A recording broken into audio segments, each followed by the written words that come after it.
How long was Neil Armstrong actually on the moon? When did Europe start speaking English? Did Marco Polo really go to China? CuriosityStream is the streaming service for all things history, plus science, wildlife, and more. What's the real story behind the Mona Lisa? We've got that. What caused the collapse of Rome? We know. Where did we find mankind's earliest ancestor? Come find out. For the holidays, give the gift of curiosity with 25% off gift cards for your curious cohorts. It's holiday shopping season at curiositystream.com/gift. Your source for Georgia politics, the Atlanta Journal-Constitution's trusted veteran political voices. Politically Georgia podcast is now 5 days a week. Listen weekdays at 10 a.m. on WABE 90.1. Stream at ajc.com/podcasts. If you really like this episode, please support our podcast by going to patreon.com/truecrimewives and get lots of great extras.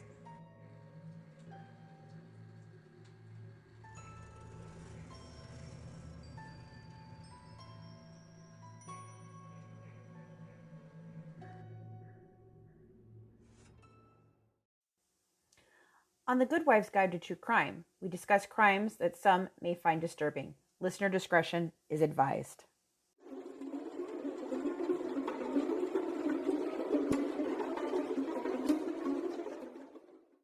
They had you on pages and pages of medications, many of which have side effects that mimic the diseases that your mother said you had. You were being set up. Right. Why would she do that to you? I don't know. Dee Dee, we had some books we found in the house, Leukemia for Dummies and, different books like that. So she did her research. She knew the terminology.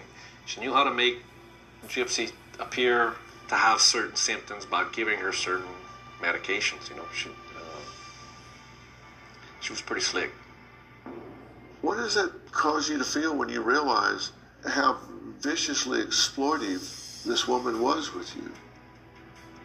When I first found out, I was so angry and hurt. And it's like, I trusted her so much to do everything that she told me to do, be her good little girl like she wanted me to be. And every time I'd mess up, I'd always say, next time I'll do better, next time I'll do better. Don't get angry with me. And it just hurts, because every time she told me that she loved me, that she was trying to protect me, now that I know, the only person I need protection from is her. And I want to know what was so wrong that I did to her for her to do that to me. Because I don't understand.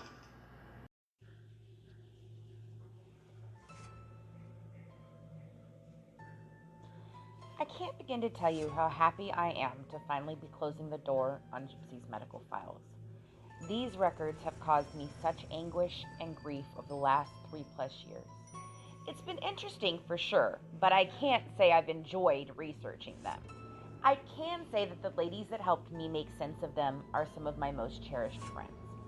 I want to take a moment to thank Titania, Colleen, Chelsea, Jessica Lynn, Diana, and Serena for all the hard work they did to help me and ultimately you, our listener, to understand even a fraction of what is in these files. I could not have done this without each of you. The tears we cried, the anger we felt, and the friendship we have formed will never be forgotten. There were many sleepless nights, and I can't express my total gratitude. I know it wasn't easy, and the more we dug, the weirder it all got. For our listeners, what this means is that you are hearing the most accurate telling of what took place medically, and these women made that happen. Tonight we go beyond just Gypsy's medical history. We'll be talking about Dee Dee's too. And I can tell you that it is nothing close to what the media has portrayed it as so far. We're also going to tell you another child story with one of these doctors. And I'm sure it's going to create even more questions in your mind, because it sure did for us. We hope you have enjoyed the medical portion of all of this. It was by far the hardest part of our research.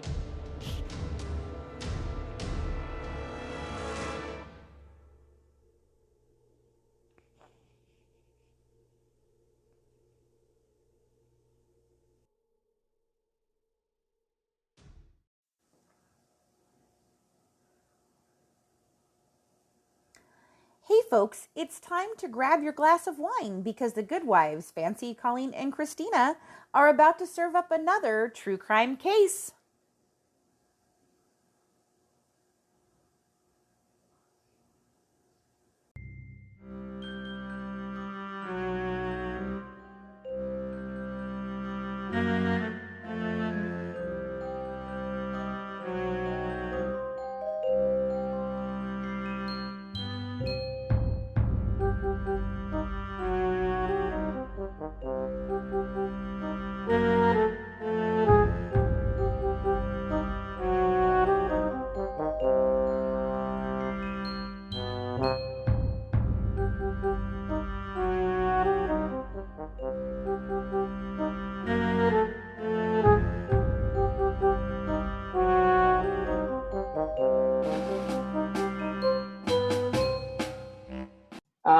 In tonight's episode, we're going to talk a little bit about Dee Dee's health and debunk some of the rumors that were out there in the media.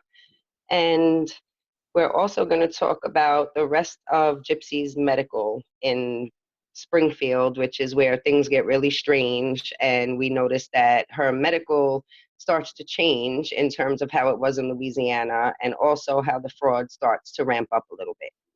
Yeah, it really does. And as you saw in the last episode, I mean, we kind of got into a lot of it. You're going to see, you know, the changing of the name, the birth certificates, the birth dates, the ages. It just becomes absolute, I don't know, lunacy. It's ludicrous. It's like you're watching or listening to a movie play out, and by really bad writers. Yeah, really bad. Like really bad writers. Like this was what a parody of a funny movie would have been. Yes, I agree with you. It's a parody of a medical history. There you go. And that is what it is. I always say that you can't make this shit up, because if somebody actually made this up and wrote this as a story, people would be like, what kind of ridiculous shit is this? What ridiculous movie is this? Like, it makes no sense.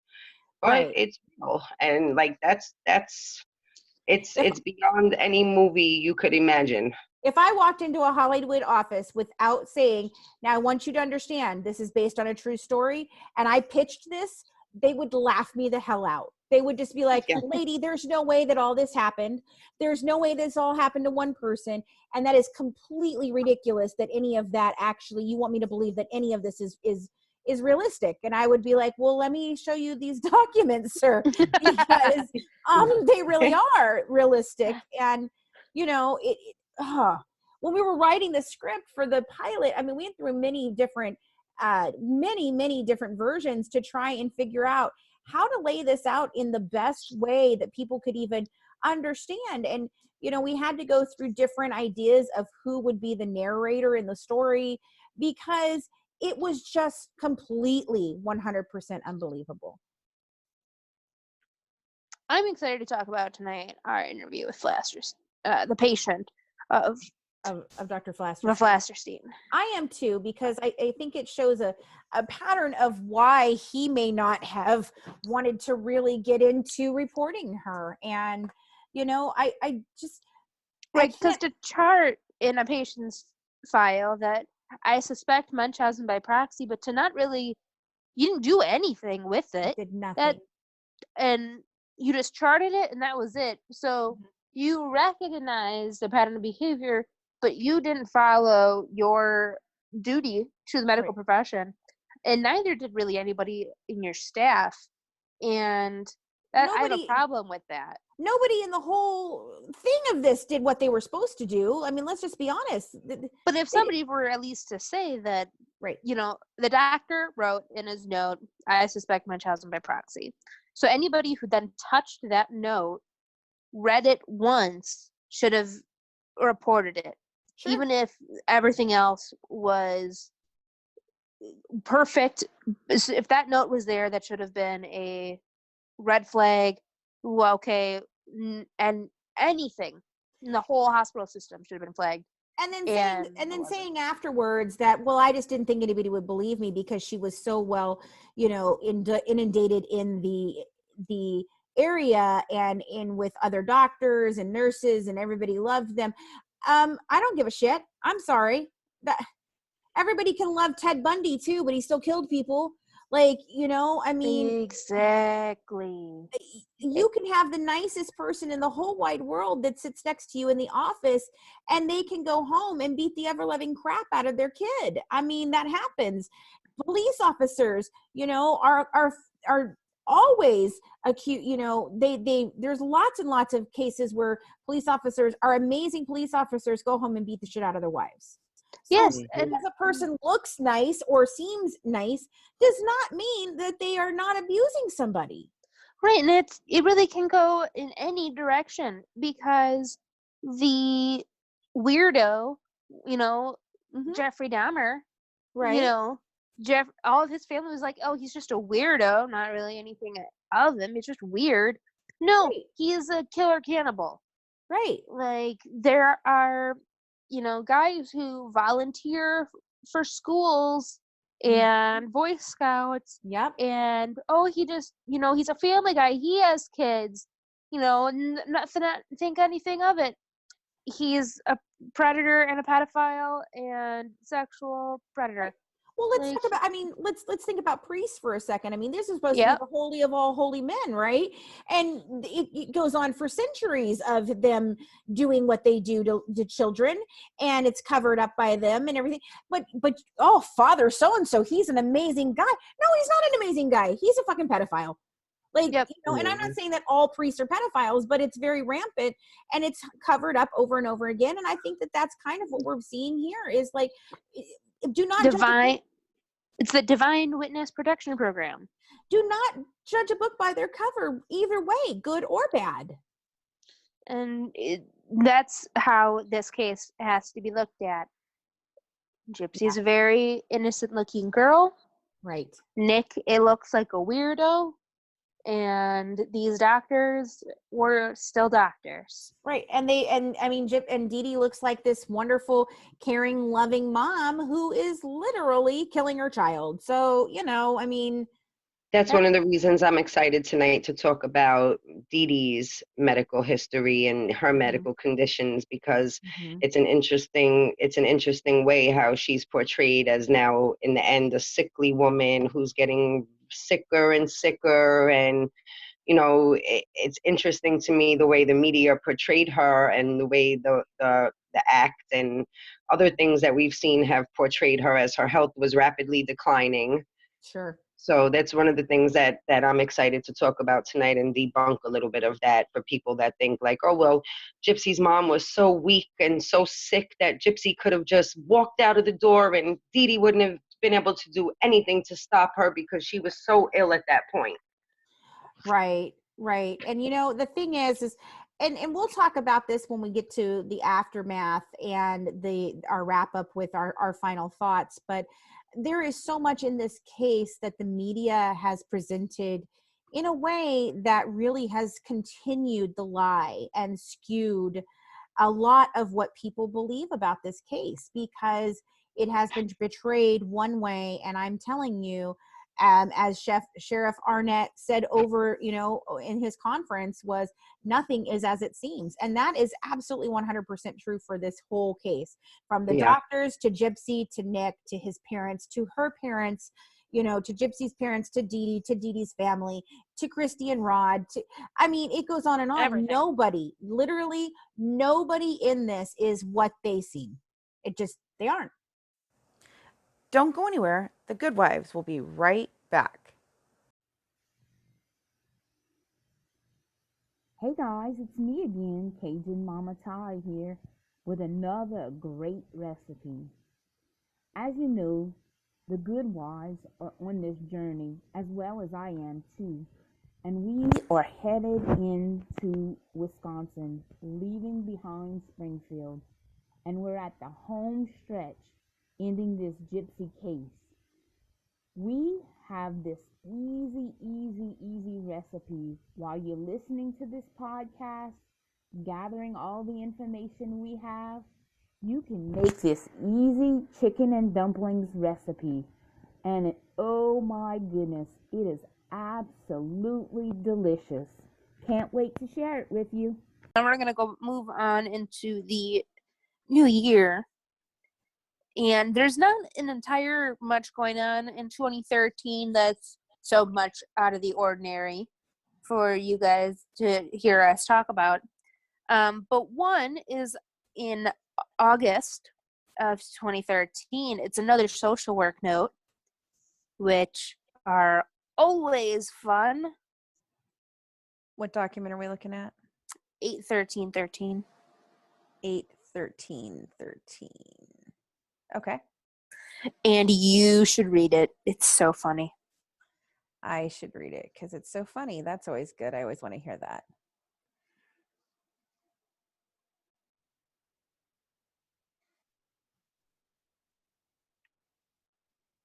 Hold on, I'm reading. So I know what I'm reading before I'm reading it. Is it 813 or 822? 8/13. Why am I not seeing that? It'll go 8/13, 8/15, 8/19, and then Okay, I got it. Well, okay, so 8/13/13 is a social work note. Your source for Georgia politics, the Atlanta Journal-Constitution's trusted veteran political voices. Politically Georgia podcast is now 5 days a week. Listen weekdays at 10 a.m. on WABE 90.1. Stream at ajc.com/podcasts. And it says brief intervention. Oh, so SW is social worker. Social worker. Duh. Okay.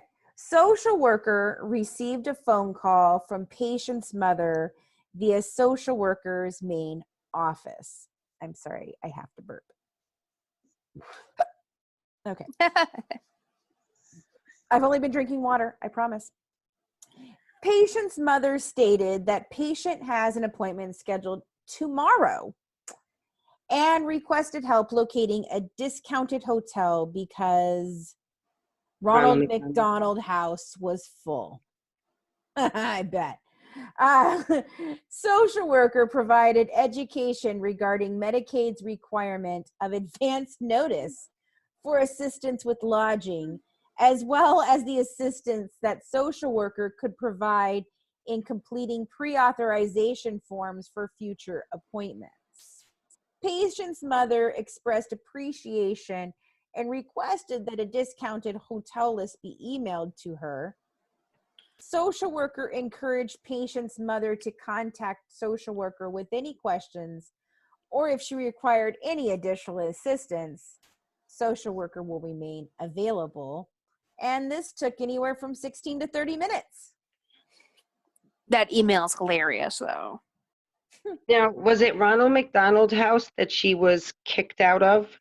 Yes. Yeah. It was Ronald McDonald I wonder House. if that's when Ronald McDonald House was too full. That's why I laughed. Yeah.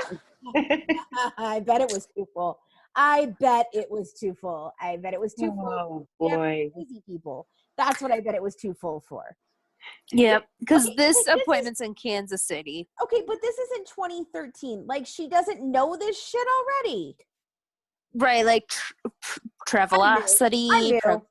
I'm new. I've never done this before. I've never been seen. I've never needed an assistance with lodging. I don't know how any of this fucking works. Oh, it's my amnesia. That's what it is. It's my amnesia. I've forgotten how this works after, 20 some odd years. But no, now go to the next document on 8/15. I don't think I want to. You do, and now you get to read it this.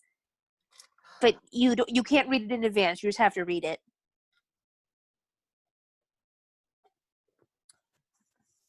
I'm trying to get mine to open. Well, folks, so on 8/14/13, we have another brief intervention that lasts 31 to 45 minutes this time. So now she's taken up over an hour and a half of this poor woman's time. And let's read this one. Social worker received call from patient's mother calling to advise about poor hotel conditions the previous night. Patient is an 18-year-old female who appeared 8/14 for a dental recall appointment.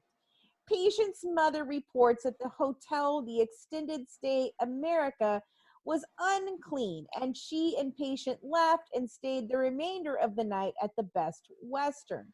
Social worker was able to find the corporate complaint hotline for Extended Stay America and provide, I can't even get through this, and provide patient's mother with the phone number, encouraging her to call the company to report her findings. Patient's mother thanked social worker for her help in locating the number and stated that she would contact them directly. Patient's mother also stated that her daughter would be having an appointment possibly Monday and surgery possibly Thursday of next week. Social worker assessed for lodging needs. Patient and her mother will require lodging, and patient's mother stated that she would contact social worker as soon as appointment times were finalized for Medicaid lodging assistance. Because Medicaid will require several days' notice, social worker will remain available. You've got to be shitting. Yeah. Now the woman can't even find, so if she doesn't know how to find a mechanic, she can't book her own hotels, and she can't even figure out how to call a hotel to complain about shitty conditions. And she spent 31 to 45 minutes of the social worker's time complaining about the hotel conditions. Yep. Just, isn't it beautiful? Unreal. Honestly, I just feel so bad for this social worker. This poor girl. This poor girl. Because she didn't ask to be brought into this nightmare. And just to be told for over an hour about finding a hotel, and then finding that we had to go to a new hotel because the hotel that you put on your list. Right, that you put on your list is terrible. And how dare you put that on your list? Jesus. It's exactly what it was. It was like, you suck. I'm going to tell you Lord, that you help suck. me. Lord, help me. I don't know how to dial the phone. I just don't know how to do it. I mean, God. Yep. Meanwhile, I can scam everyone under the sun. I have no problem calling Make-A-Wish, Habitat, but I don't know how to call and complain about shitty hotels. Or even the go on the, like, this is 2013. But wait a minute. Thing. She has Gypsy, who is a certified travel agent, don't you know? I do not know. I mean, because she can give full-on details of how to book a trip to Disney for cheap. So why is she not consulting with Gypsy, who is clearly a travel agent by now? Well, and I just like that, she called that poor social worker the day before the appointment.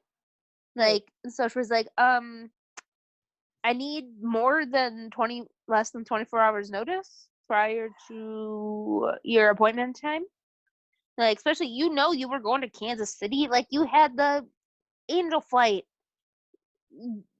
sending you over there. But I digress. But guess what happens just 4 days later? No telling. It's the next page. We've got that durable power of attorney. Yeah. Mm-hmm. And mostly I just add that in here, and so you all know that it wasn't just, middle of, they had nothing going on, and that's when this was happening. Like, other stuff was happening.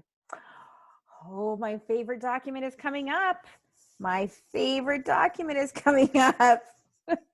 one? It's our favorite resident doctor, Beckerman. It's going to be coming up. We're not there yet. But I skipped ahead.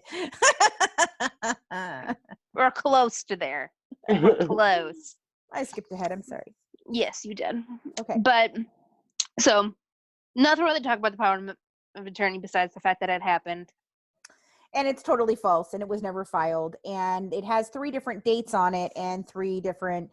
Yeah, it's crazy. It's the story of the power of attorney kills me. I mean, basically, she started this power of attorney. She never went back. I don't know if she stole the stamp or if she just like quickly like caused a scene and happened to grab it and stamp it and run out of the office. I don't know, but it never gets filed, and it was never crimped with the actual, seal to make it official. So this is not even worth the paper that it's on. Yeah. Wow. So then we're gonna go just another few days later, and we're gonna go down to August 22nd of 2013. And this is mostly just... You're missing Beckerman because he's on the 21st. That's in 2014. Oh. So I said you skipped ahead. I skipped ahead a lot. I just thought it was 20. Okay. Okay, go ahead. Sorry. Carry on. I mean, the dates just muddle together at this point. 6 pages of medications right now. Yeah, I'm not going to go through all those medications because I already have with you all. Yeah. But I just wanted to show you guys so you could see that these are real medications. They're not for asthma. I have them, the doctor's pieces of paper, not what was ever in a photo. This is actual medications. A lot of 6 pages worth with 4 to 5 on every single page. Well, let's see how many controlled medicines we have here. 1, 2, 3. 3 on this page. 3 controlled medicines.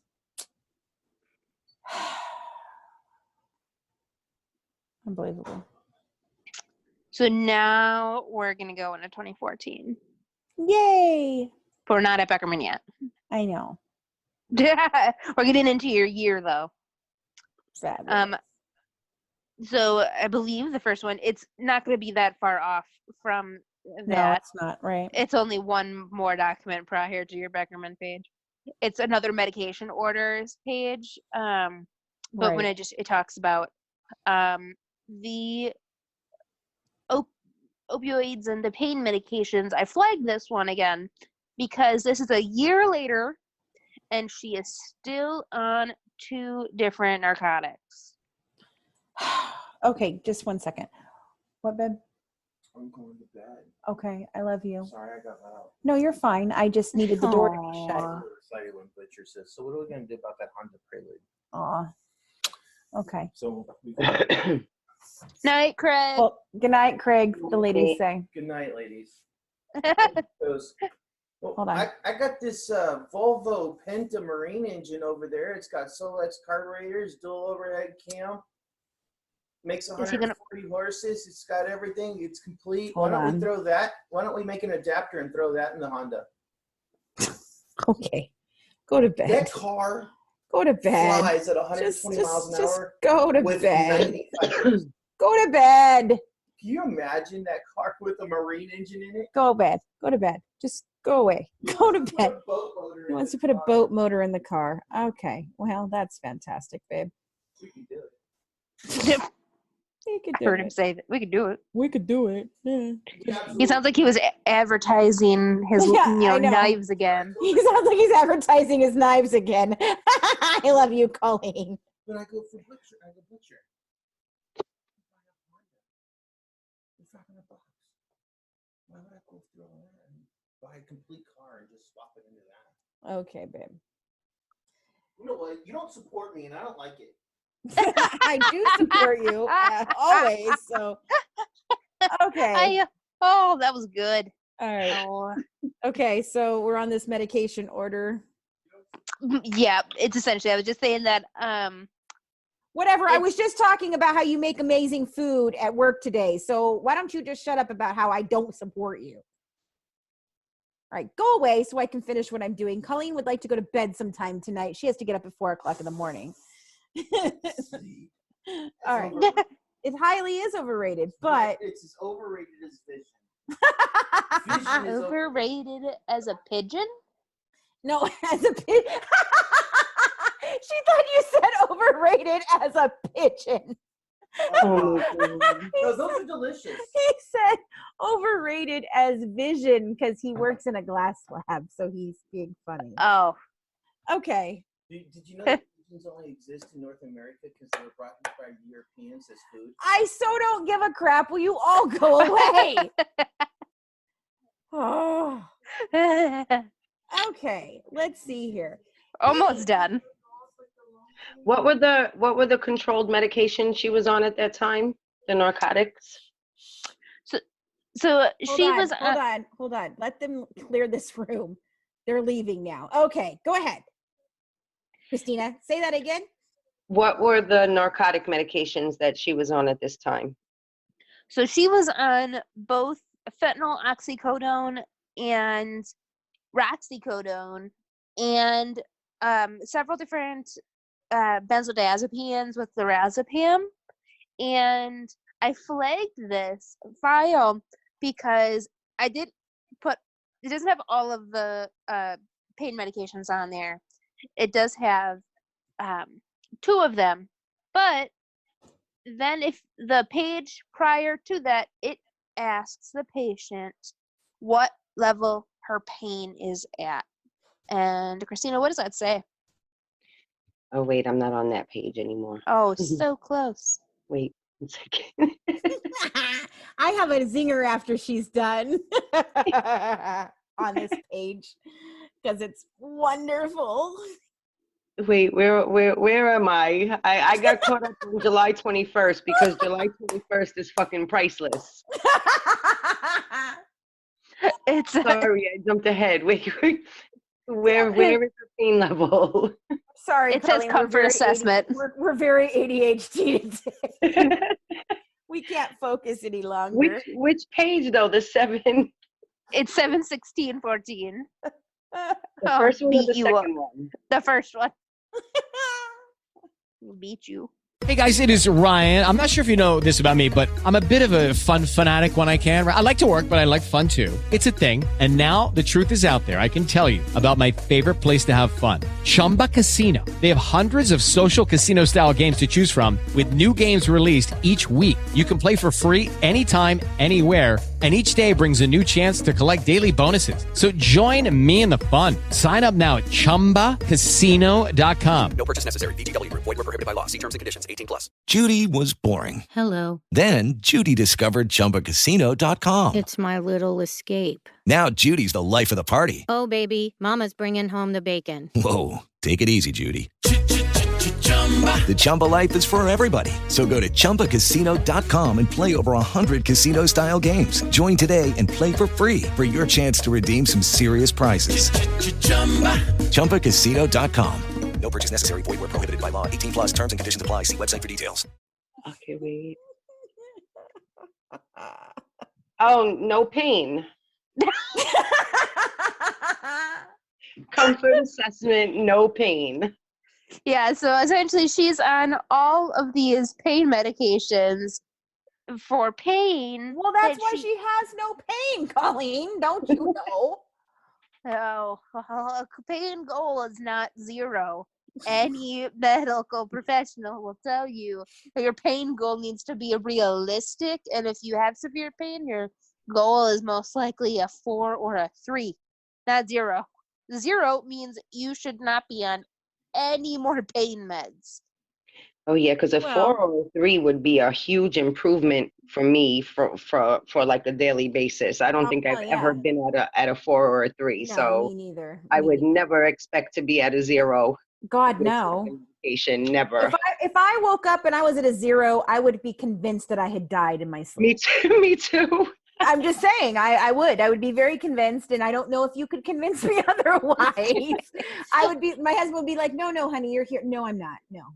Nope. Pain is 0. I've passed over. I don't know what I'm still doing here. Clearly, I'm not done with you, but no, I don't. Just join me in the afterlife. Nice. It's great. Yeah, because I'm definitely dead right now. Yeah.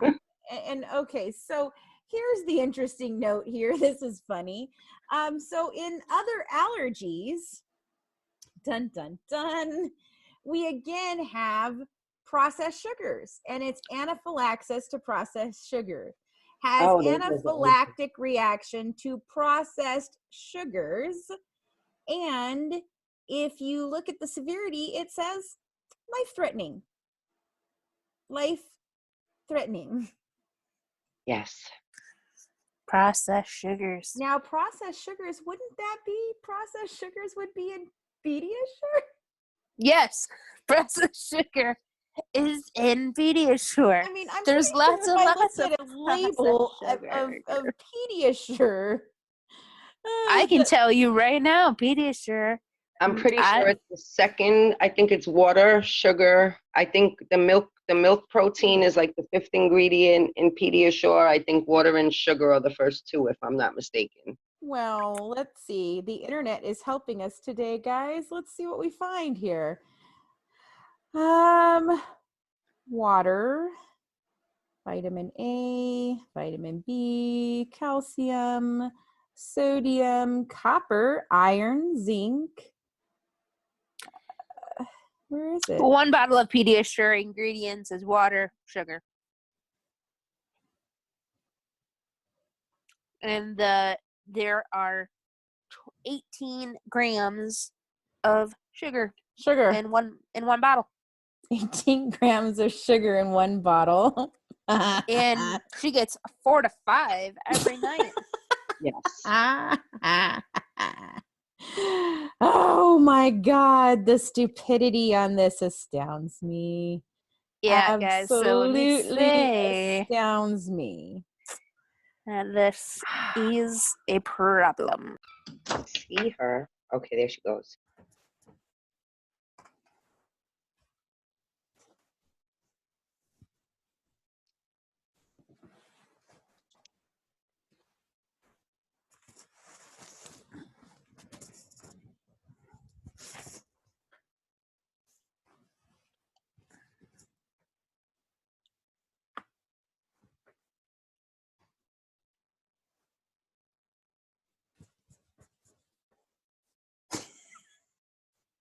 Colleen.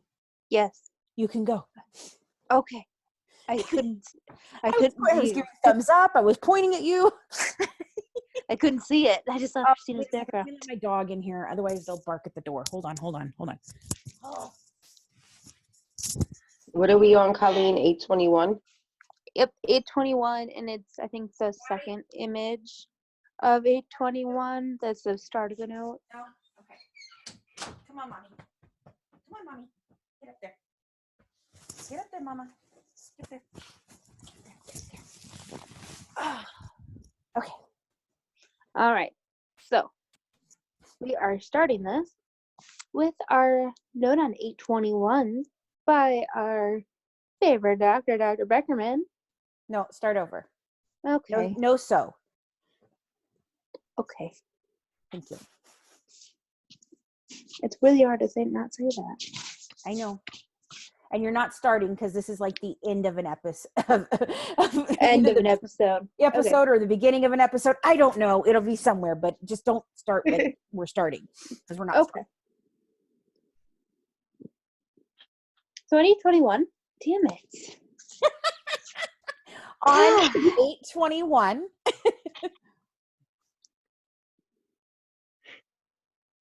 On 821, Gypsy sees Dr. Beckerman. And this is the note that I'm pretty sure was read. Yes. Tori? It is. It's the one that Tori and I read that we laughed through the whole thing. And that was not laughing because we were laughing to make fun of it. That was laughing out of sheer just frustration with this document. There's a lot of things that are wrong in this document, especially coming from a physician. Yeah. Because he writes this to a clinic. And do you want me to read it? Yeah. Hey, say he writes this to a clinic because somebody binged in the middle of that. I don't know who it was. And I don't know if it'll be heard on the audio or not. Okay. So Beckerman wrote this note to a clinic. And this is what he says. Sorry, Tim just swore. I heard. God damn it, I'm gonna shut him out, motherfucker. I hate this. Okay, we're gonna start all over again. Yep.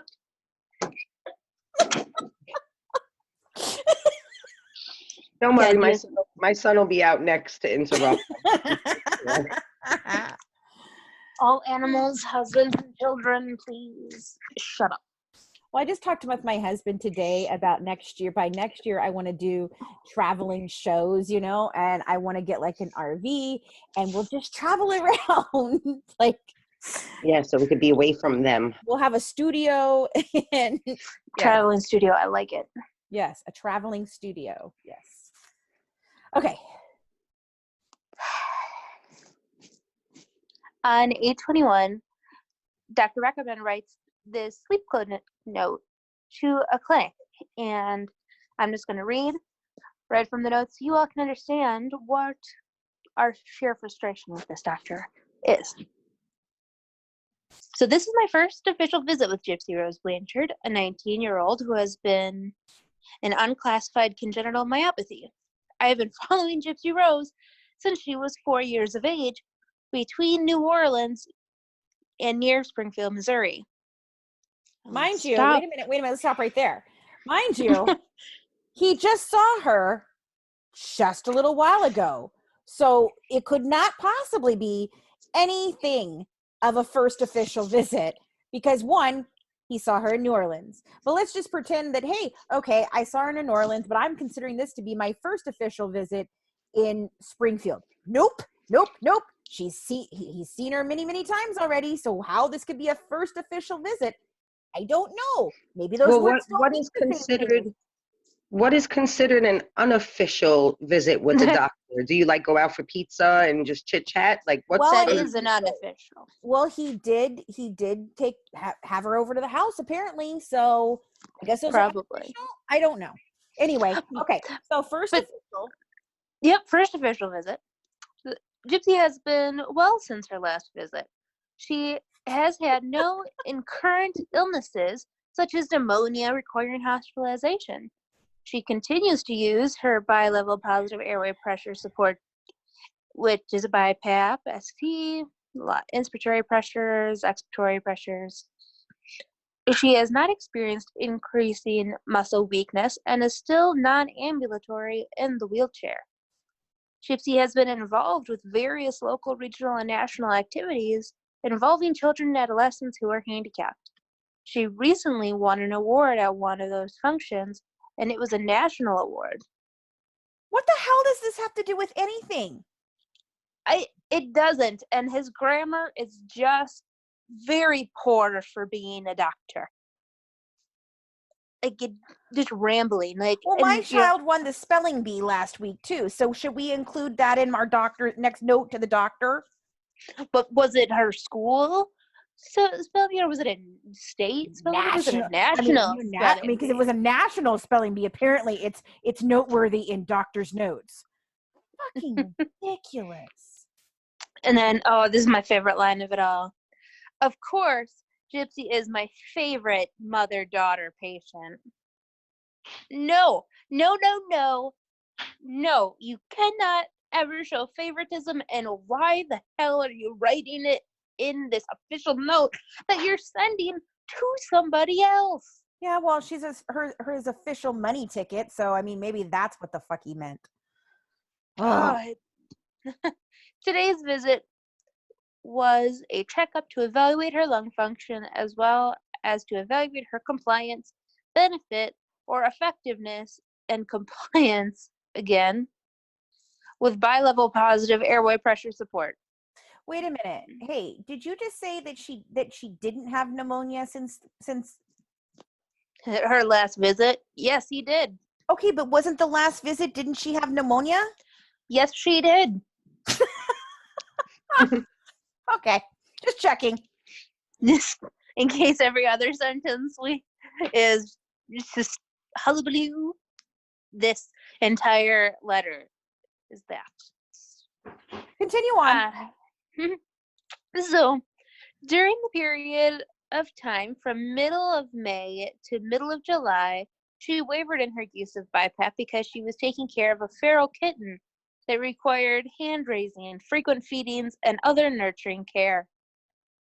She therefore stayed up late, and many nights she and her mom would take turns feeding the kitten. Her average use of BiPAP over the 2-month period was 3.5 hours. Maximum use was 6 hours. Over the past month, she has improved, that is, between mid-July and mid-August. And her use of BiPAP 4 hours or greater has increased from 40% to 53%. It just... Okay, so a feral cat for a highly sick child with allergies to everything and breathing problems and feral cat. A feral cat. And nobody thought that was problematic. Well, and I want to know, she has never once brought in the BiPAP. Ever. Right. So these numbers are just fictitious because she never once brought in the machine. So even here where he's saying this, there's no machine brought in and read either? No. There's never a machine. So he's just making these numbers up at this point? Is that what we're hearing? Yes. And the fact that he says BiPAP and, writes out BiPAP and then it's the full name for BiPAP, but she had since, 6 years prior has been using a CPAP. But wait a minute, she had a BiPAP last, right? No? Well, she had them both. And he's still the overarching doctor. So the fact that he's choosing to write it on the BiPAP, well, pretty much once you go to CPAP, you really don't regress back to the BiPAP. So it's just confusing on what he knew or other doctors knew which machine she was using. If she was using it, she didn't need to use it. So the fact that it's saying varying percentages, I think she just didn't have it on. And and the excuse is a feral cat. Right. Well, one of the nurses that we had in the early part, she was looking through those things and she read some of the things where there was some sort of, I think this was in Louisiana though. There was reports that showed the BiPAP, but what it showed was just like nothing. It showed absolutely nothing happening, like that there was no registering of it. So it just was just running. Yeah, it's because she didn't need it. It's not like there is, a blockage in the airway and the machine has to kick a higher percentage of oxygen to help open up the airway. No. So let's just turn it on and go away. Pretty much, walk away. It's just, it's insane because that's just a very expensive machine to not need. Is somebody doing something right now? Who is messing with something? I can hear lots and lots of messing with things. Nothing. I'm not moving at all. Literally nothing. Looking at papers, something? Nope. Okay. Anyway. I was going to say, haven't we seen like a history of whenever that BiPAP machine was supposed to be brought with, Dee Dee has some type of excuse why she doesn't have it, or now we're seeing this is a reason why, the past couple of months she hasn't used it as much because of the kitten. Yeah, and that's just like, nobody picks up on that. Every time we have her in and she has this appointment that's pre-planned and she had to call to get transportation arranged, and she either forgot the machine or didn't think she needed the machine with her, and now she hasn't been using it too much. But I thought this was like a necessity for Gypsy to use this machine to be able to breathe. Yeah, pretty much. The situation that you're thinking of is when she left it in Florida. Yes. Just left it. Right, she just left it in Florida. But there's also other times where she's just not shown up with it either. Yeah. Yeah, right. She's like, I didn't know you needed it. Or, I left it in the car. Oh. Unbelievable. I left it at the lodge. I left it at home. I didn't put it on the machine. How many times can somebody say that? And but again, like you said, where the hell is he pulling these numbers from if he doesn't have the machine ever? Right, because this is not in a period where the results just get like Bluetoothed to, the doctor's Epic chart. It says you need to bring in the machine so we can read the machine. There is no machine to be read. Does it print out paper that she would have been able to bring in? No. So it's not like No. it's not like an EEG or anything where it would like print it out and she would just bring the roll of paper. No. Nope. It's like just Inside. remember? Yep. It's like one of those small portable crap TVs from like the 90s, little black and white that has a little that. It's about the size of that. Oh, okay. All right, continue on. So we have entered getting her a new machine, but it was denied by Missouri Medicaid. I do not think that she absolutely needs a new machine. I have seen no changes consistent with progressive muscle weakness, although the progression may be extremely slow and difficult to assess. So is he? Okay. Is he saying that she doesn't need the machine anymore, or is he saying that she doesn't need a new one? And wouldn't she have just gotten a new one? Yeah, so he has said he submitted a request for her to get a new type of BiPAP machine. There's a different brand. But she was just given a new one, so of course they would deny it. Right. She was just given a new one a year or two prior. And you can't. So is Dee Dee telling them at this point that Gypsy's condition is getting worse and that's why she's pushing for a new machine? Because he says, I've seen no changes consistent with progressive muscle weakness, although the progression may be extremely slow and difficult to assess. Does that have to do with her breathing that he's talking about? Right. So something that's very common is like with Lou Gehrig's ALS, that the paralysis extends upward and upwards and eventually causes respiratory collapse, and which is how it becomes fatal. But so I don't know why he would think that her respiratory function would be decreasing because of paralysis, and maybe because he thinks that she really does have the muscular dystrophy, but she is in her 20s and she's been fine, no symptoms consistent of getting sicker and sicker.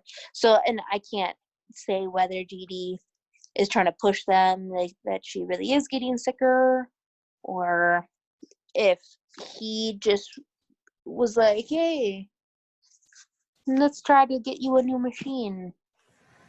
I'm still not understanding, I guess, what he's saying here. I don't know. What I get from it is I feel like Dee Dee was telling him she needed it because he said, we've entertained getting her a new machine, but it was denied by Missouri Medicaid. I do not think she absolutely needs a new machine. I have seen no changes consistent with progressive muscle weakness, although the progression may be extremely slow and difficult to assess. So what I take from that is he sees no reason for her to have a new machine, but I'm thinking Dee Dee was telling him that, Gypsy's condition is progressing. She's getting worse. Probably. He's saying, I don't really see anything that says that, but it could be happening slowly, but that's because, he goes with the flow with what Dee Dee says, which is what I think. Yeah. Okay, I got it now. That makes sense. It just wasn't making sense as to why he was asking for a new machine when he knows that she just got a new machine. That's why I think Dee Dee is behind it. Yeah. Probably Dee Dee. So is she requesting like a better machine? Is that basically what's going on here? Yeah. It's pretty much a better APS mean, Colleen? AVAP. Yeah. So it's just an average volume assured pressure support, which guarantees an average tidal volume, which is a lung volume measurement. Okay. By adapting pressure support to meet the patient's needs on a breath-by-breath basis. So you could be breathing fine and then have like an intermittent, and then it would kick in, and then, you know, your next breath could be different volume, and it would kick in something different. So this machine would adjust for that? Yes. And so it's very much more high-tech than probably what she had.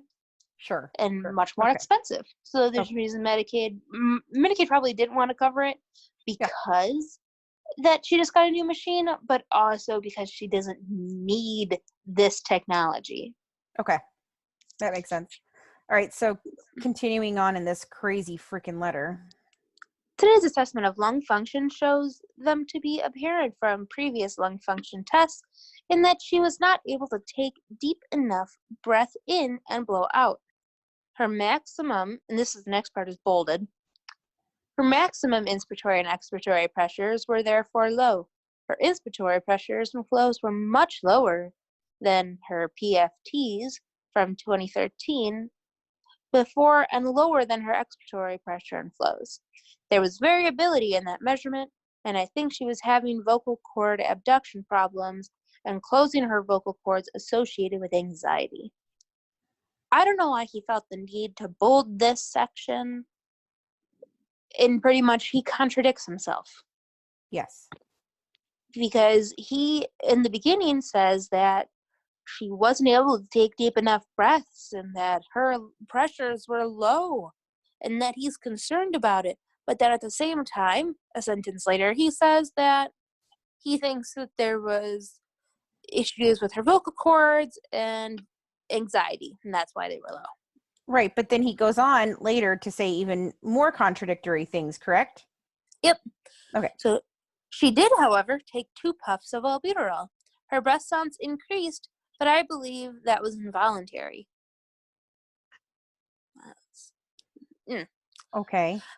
I listened to her while the pressures were being measured, and I could not hear an air movement, indicating abductor vocal cord palsy / weakness, which is most likely related to anxiety overtaking the test, and just excitement of being here today. As I mentioned, I have a very close relationship with this family, and she really gets excited when she comes to visit us. Her spirometry, likewise, was... Say that again. Yep. As I mentioned, I have a very close relationship with this family, and she really gets excited when she comes up to visit us. Her spirometry, likewise, was not reliable. She could not take a deep enough breath in, so therefore she could not go to total lung capacity and could not exhale to residual volume. Her residual volume was therefore elevated. Her functional resisting capacity dropped from 100% to 80%, and a total capacity stayed at 80%. I do believe her lung volumes have dropped a little bit, but not that much. The inspiratory portion of the flow volume curve was flattened, indicating again lack of vocal cord abductions, which was intermittent in nature. I decided not to press it. Can you explain that last part? Because I decided not to press it also makes me feel as if Dee Dee was pretty much trying to convince him of something. And he knew that something was off, but he decided not to like put any pressure on Dee Dee going against her. So am I taking that right? Like, is it that he's not seeing anything wrong? And maybe he's being told, like, yeah, something's really wrong. She's getting worse. I notice it. She's having trouble breathing more. I don't really know, because this entire section is just full of back and forths of his own thought process, which he really should have just, did a rough draft. Because then he goes on further to say that there is no abduction after saying that there was an abduction, right? Or did he say there was an abduction and then he says there isn't? I fucking don't know. Both. And to say that, her residual capacity decreased, but it's not reliable. She's really excited, so her spirometry is not reliable. And spirometry is very rudimentary device. If anybody has had surgery, you have been given it to go home with. You just pretty much breathe into the this plastic device, and a little ball float, right? Yep. Yeah, and so it's pretty reliable. Pretty reliable. Well, it's a piece of plastic. This whole part of that you just read, it like when I hear it, I picture like a really low budget bad movie, and the patient at the doctor's table, and he's taking like her blood pressure or something, and she's like, "I'm just having trouble breathing," and he's like, "Well, wink, wink. I think it's just because you're excited to see me today." It's like that's that does come off like a porno. Like the next thing you expect to hear is bonk, chicka, bonk, bonk, bonk, bonk, bonk. It's so strange to me, these notes. Nobody's chart should ever contain this note, because he's saying that all these numbers and that he's listening, but he thinks it's bad, but then at the same time it's not that bad. She's just excited. She's excited to see us. Wait a minute, but how old is she at this point? Her birthday. She's 19. Her chart says she's 19. Yeah. In real life, she's 23. And he said in the beginning she was 16, right? 19. Oh, he did say 19. This is the one note he does say 19. In the past, he has gotten her birthday wrong. Okay, so she's 23 at this point, though, in real life. Mm-hmm. Yes. Like, what 23-year-old do you know is, like, so excited at the doctor's office? I don't even care if you like the damn doctor. I like my doctor a lot. But I'm not going to be excited to the point where I'm throwing a test by being so freaking excited to see a doctor. Yeah. When I thought she has such bad anxiety that she is, her level should be all over the place. Because the anxiety, they should be up, they should be down. So if her levels are elevated because she has anxiety, it's really a good thing, because it means she's breathing more. So he just doesn't make any sense. And he finally goes on to say that on physical exam, she was in no distress. Her respiratory rate was normal. Her pulse ox was 99 to 100% on room air. Her blood pressure was normal. Her respiratory rate was normal. Her pulse was normal and regular. Well, wouldn't it have been elevated if she had anxiety? It would. So would her blood pressure. So would her respiratory rate. And her pulse ox might be down. And if she has lung problems, usually her pulse ox would not be 100% on room air. So her vitals already are giving her away. So what clinic received this crap fucking note? Mercy Clinic Family Medicine. Who is the doctor that he's writing it to? Susan Heasley? D.O.? So Susan Heasley didn't find anything wrong with this note? She never responded to that we can see. Just file it away. Of course. And then he goes in a little bit more about her ENT exam. No nasal problems. Oral exam revealed dental irregularities. No oral obstruction. Neck was supple. No thyroid enlargement. Chest with no scoliosis, though her medical history says that she has scoliosis. Breath sounds were clear, intermittently, and deep and symmetrical. So her respiratory assessment is 100% normal. So whatever he just tried to throw out in the, bolded inspiratory, expiratory values thing, it just out the window. Her cardiac exam, no murmur, despite her medical history saying murmur. She has no digital clubbing, cyanosis, edema, and was sitting in a wheelchair. Legs were obviously extremely weak. With the Lucky Land Slots, you can get lucky just about anywhere. This is your captain speaking. We've got clear runway and the weather's fine, but we're just going to circle up here a while and get lucky. No, nothing like that. It's just these cash prizes add up quick. So I suggest you sit back, keep your tray table upright, and start getting lucky. Play for free at LuckyLandSlots.com. Are you feeling lucky? No purchase necessary. Void where prohibited by law. 18+ terms and conditions apply. See website for details. Hey guys, it is Ryan. I'm not sure if you know this about me, but I'm a bit of a fun fanatic when I can. I like to work, but I like fun too. It's a thing. And now the truth is out there. I can tell you about my favorite place to have fun. Chumba Casino. They have hundreds of social casino style games to choose from with new games released each week. You can play for free anytime, anywhere. And each day brings a new chance to collect daily bonuses. So join me in the fun. Sign up now at ChumbaCasino.com. No purchase necessary. VGW Group. Void where prohibited by law. See terms and conditions. 18+. Hands were cold. She does not have much subcutaneous tissue for a 19-year-old. Starved. And I've touched on that a lot. And his summary. She acts like the legs not moving is something new. Meanwhile, she's been in a wheelchair for fucking ever, and she's supposedly paralyzed. So why would she have any movement? Right, legs were obviously extremely weak. What? How did you test that? Did she lift them for you? She's paralyzed. Of course they're fucking weak. Yeah, it's a comment that just doesn't make sense. That doesn't make any sense. None of this makes sense. But guys, it's normal. It's normal. So his last summary note: Gypsy Rose Blanchard has a severe unclassified congenital myopathy with respiratory muscle insufficiency during sleep, thus is dependent on BiPAP to prevent episodes of respiratory failure, atelectasis, and hospital admissions for acute respiratory events.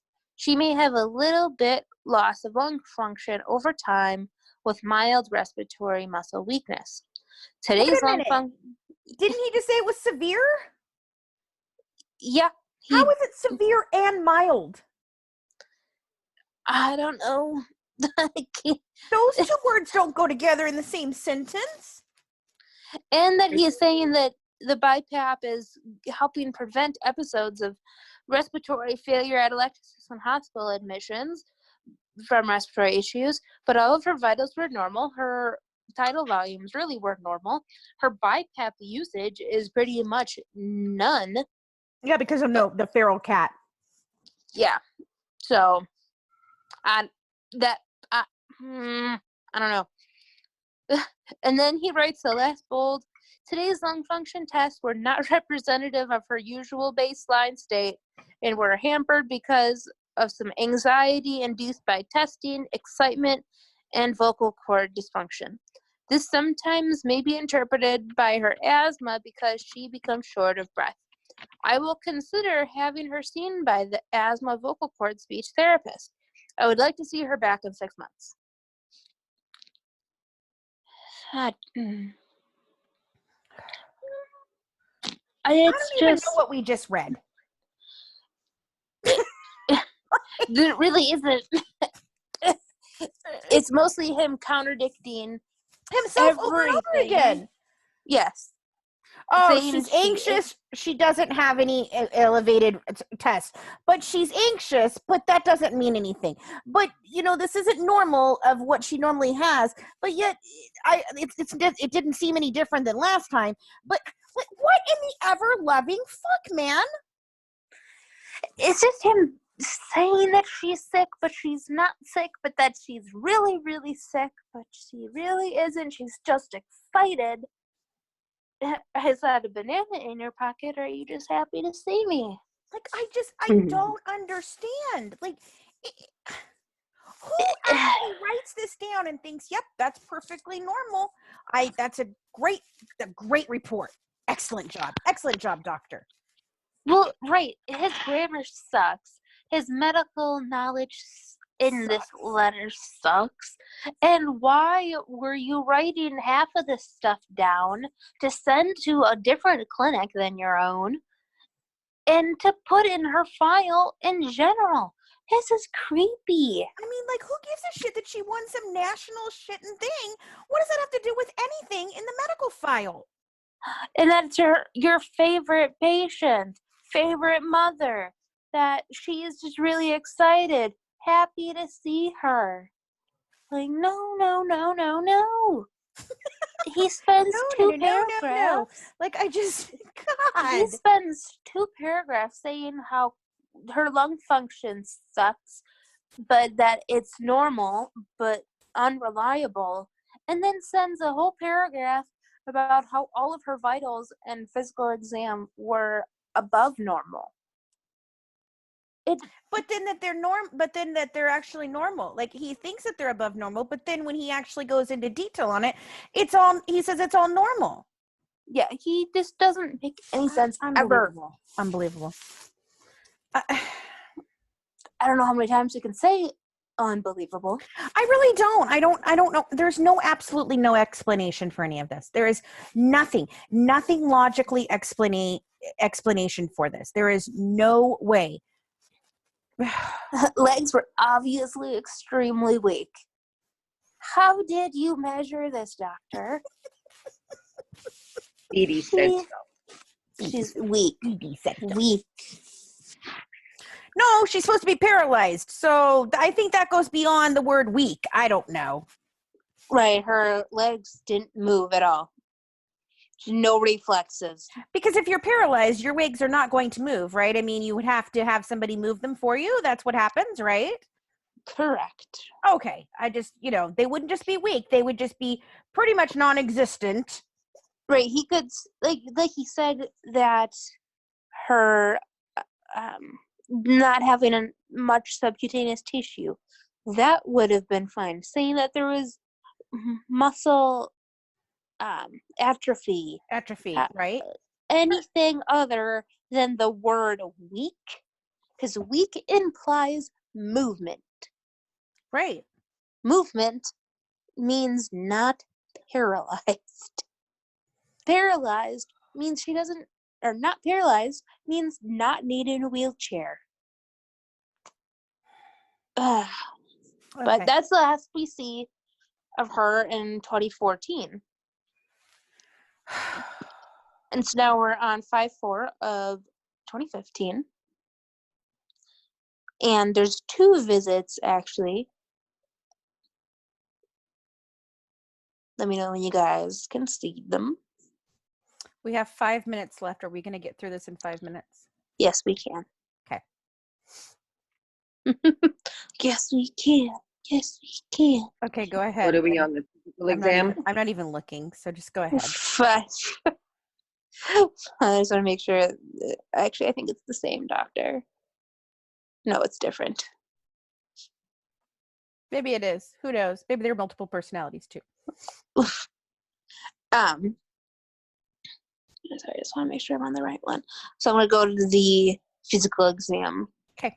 First. So, Gypsy Rose Blanchard was seen, and now she is 23.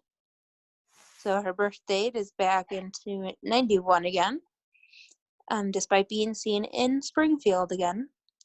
And she was seen just for like a physical exam. And this is where they find her. Everything is normal.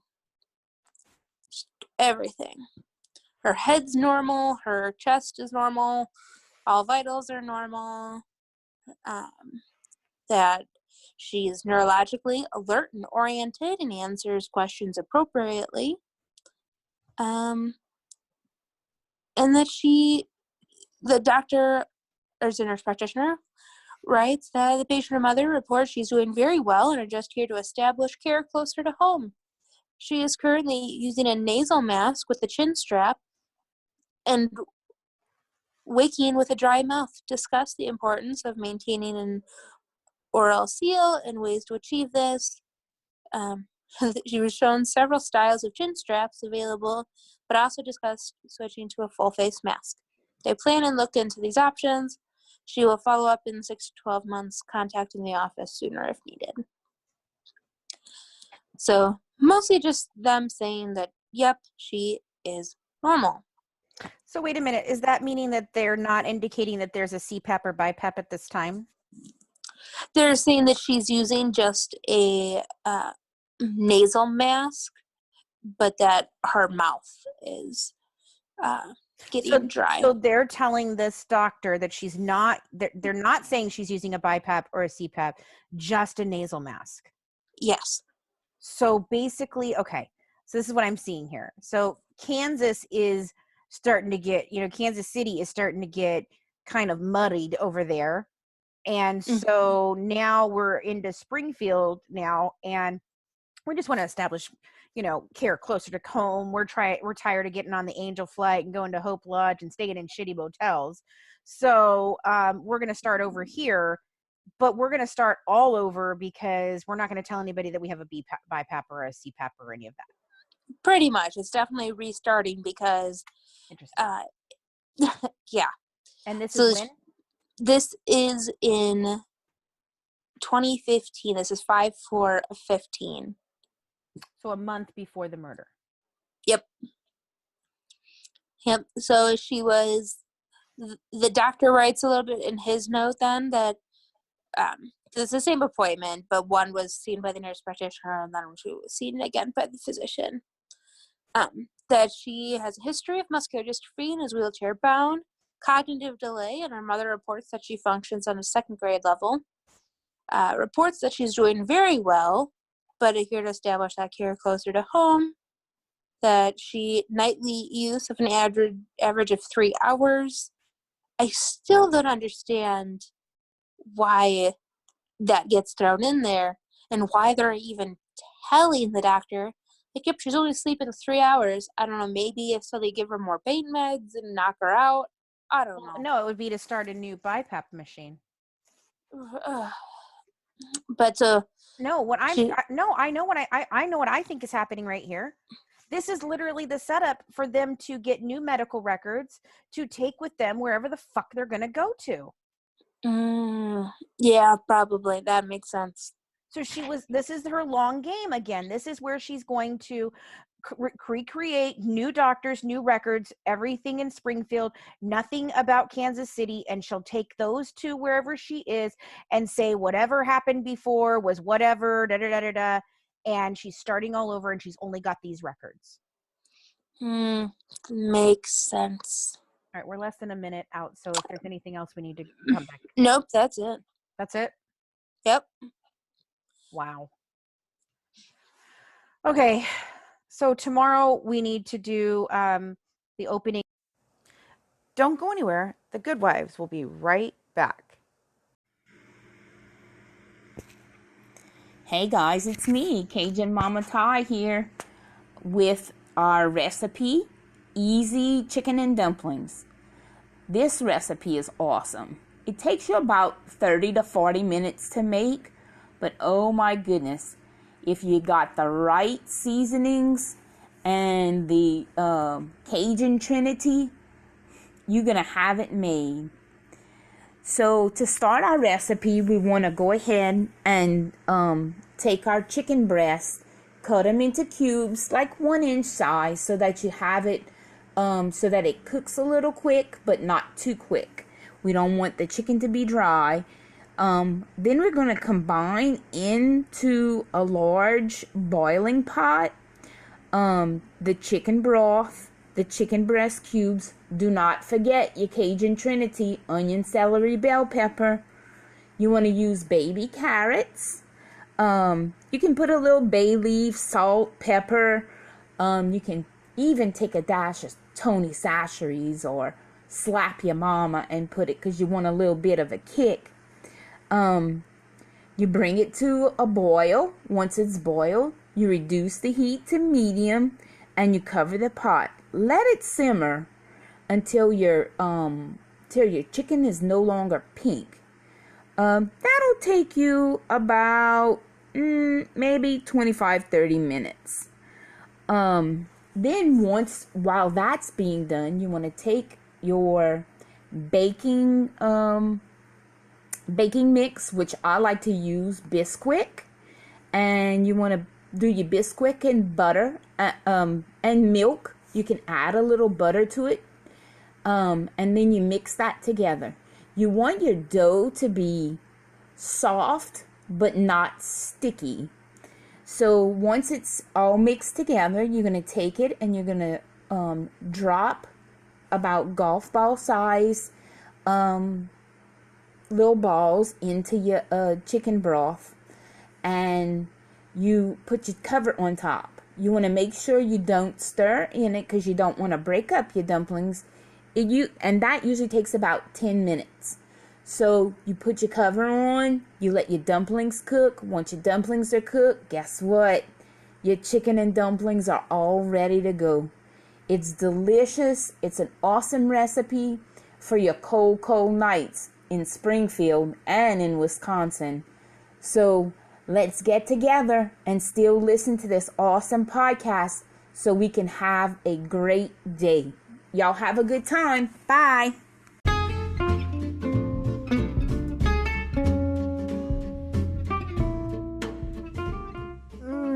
Ty, another great recipe.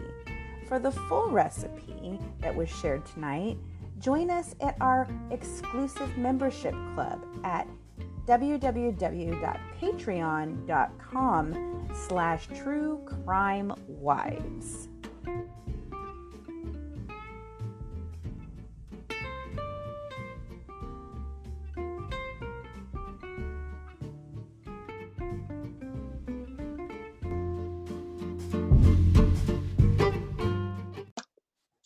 So, With the Lucky Land Slots, you can get lucky just about anywhere. This is your captain speaking. We've got clear runway and the weather's fine, but we're just going to circle up here a while and get lucky. No, nothing like that. It's just these cash prizes add up quick. So I suggest you sit back, keep your tray table upright, and start getting lucky. Play for free at LuckyLandSlots.com. Are you feeling lucky? No purchase necessary. Void where prohibited by law. 18 plus terms and conditions apply. See website for details. Judy was boring. Hello. Then Judy discovered ChumbaCasino.com. It's my little escape. Now Judy's the life of the party. Oh, baby, mama's bringing home the bacon. Whoa, take it easy, Judy. The Chumba life is for everybody. So go to ChumbaCasino.com and play over 100 casino-style games. Join today and play for free for your chance to redeem some serious prizes. ChumbaCasino.com. No purchase necessary. Void where prohibited by law. 18 plus terms and conditions apply. See website for details. when we talk about Gypsy's health, we also have to talk about Dee Dee's health and how she's been portrayed in media and people's idea of her, especially in the later years when we get closer to the murder. Because a lot of media likes to portray her as very sick, very ill, not really coherent, unable to really care for herself. And I'm here to let you guys know that that really wasn't the case. No, not at all. Yeah, she had diabetes. I mean, but that's it. She wasn't even on like a ton of insulin. Actually, she was only on one type of insulin, which is only once a day, compared to, you know, a lot of type 2 diabetics, when they get very, very sick, that's when they have to check their blood sugar before every meal, give regular insulin based on that number, carb count diet, to prevent them from losing, you know, their feet, their toes, or even their legs. And Dee Dee never had any limbs amputated. She never had to do that kind of blood sugar monitoring. Yeah, she didn't really have a whole lot. I don't even see, like, we didn't even see in the stuff that we have, like, a metformin or anything like that, right? She had another type of oral diabetic med. Metformin is more common. Mm-hmm. But she had some other oral medications that she was going to take once a day. She was on insulin called Lantus. It's long-term, no peak time insulin. Mm-hmm. So it just helps lower the blood sugar continuously. And it would be very, very difficult to like really overdose on Lantus because there's not that peak where it would drop her blood sugar dramatically. Mm-hmm. But it is a potential, if she was given enough, she could did die, but because of her other meds, she wasn't like a non-coherent person. She was on some depression medications, which is just really common. Most everybody is on a depression medication nowadays. She had some as needed asthma and cough medicine. She had one cholesterol medication, which is very common to give to type 2 diabetics, because I'm on that as well. I don't have any problems with my cholesterol specifically, but it's very common for them to put that together with the other type of stuff for diabetes. And then she was just on a thyroid medication, Synthroid. Okay. Potentially they thought, or she could have had hypothyroidism, which contributes to weight gain, which can contribute to diabetes. Right. And then she was on a heartburn medication, just like a Meprazole, which is over the counter. And then just 2 of the oral diabetic meds. So she's not on serious medications. Right. The media just really upsets me because it portrays it that Gypsy could have just ran away and her mom was so incoherent that she could have never, noticed that she was gone, kind of thing, when really that wasn't the case. Well, yeah, the thing is like with the act, they portrayed her as like very declining health. Granted, she was overweight, yes. And, like I said, I have type 2 diabetes as well. I'm in the ballpark area of how old Dee Dee was. She was a little older than me when she was passed away. She's 3 to 4 years older than what I am now, but I'm nowhere near about to like kick the bucket, from diabetes or anything like that. It's very manageable. Yes, she's overweight. And she was swollen from being overweight. Maybe the hypothyroidism played into that, but it was not a situation where it was like, oh, well, Gypsy should have just waited it out. She would have died anyway. No. Nope. Yes, No. those episodes of the act where they portrayed her, where she was just like so breathless and telling Gypsy she needed to just lay down, like where Gypsy could have just walked out the door and she would have been just fine doing that. It drives me crazy when I see that. Yeah. And then it's also interesting to me that her diabetes was an issue, but when we look at the crime scene photos, you see tons of Pepsi and cookies and cakes and just nothing but junk food and sugary foods in the crime scene photos. And according to Dee Dee, Gypsy was taking 80% of her nutrition through the tube. So, I mean, obviously it was Dee Dee who was consuming all of these sugary drinks and foods. Sure. Well, and her doing that is, I see that a lot with older type 2 diabetics. My in-laws, he just kind of stopped really being proactive about his diabetes and was, especially around the holidays, it's hard. Right. But then it comes in with the cholesterol medications. He wasn't taking it either, and he ended up having a heart attack. Right. And it can play into it, but he was at the stage where he needed to be taking his insulin 2-3 times a day, and he wasn't. Right. And Dee Dee was not at that point. She was never prescribed that regular insulin or the short term or she only had the long term one, right? So and not there are like longer term insulins that are like 6 to 8 hours, but she was on the Lantus, which is a continuous 24-hour insulin. Right. So she was nowhere near this stage where she would have looked like how she's been portrayed.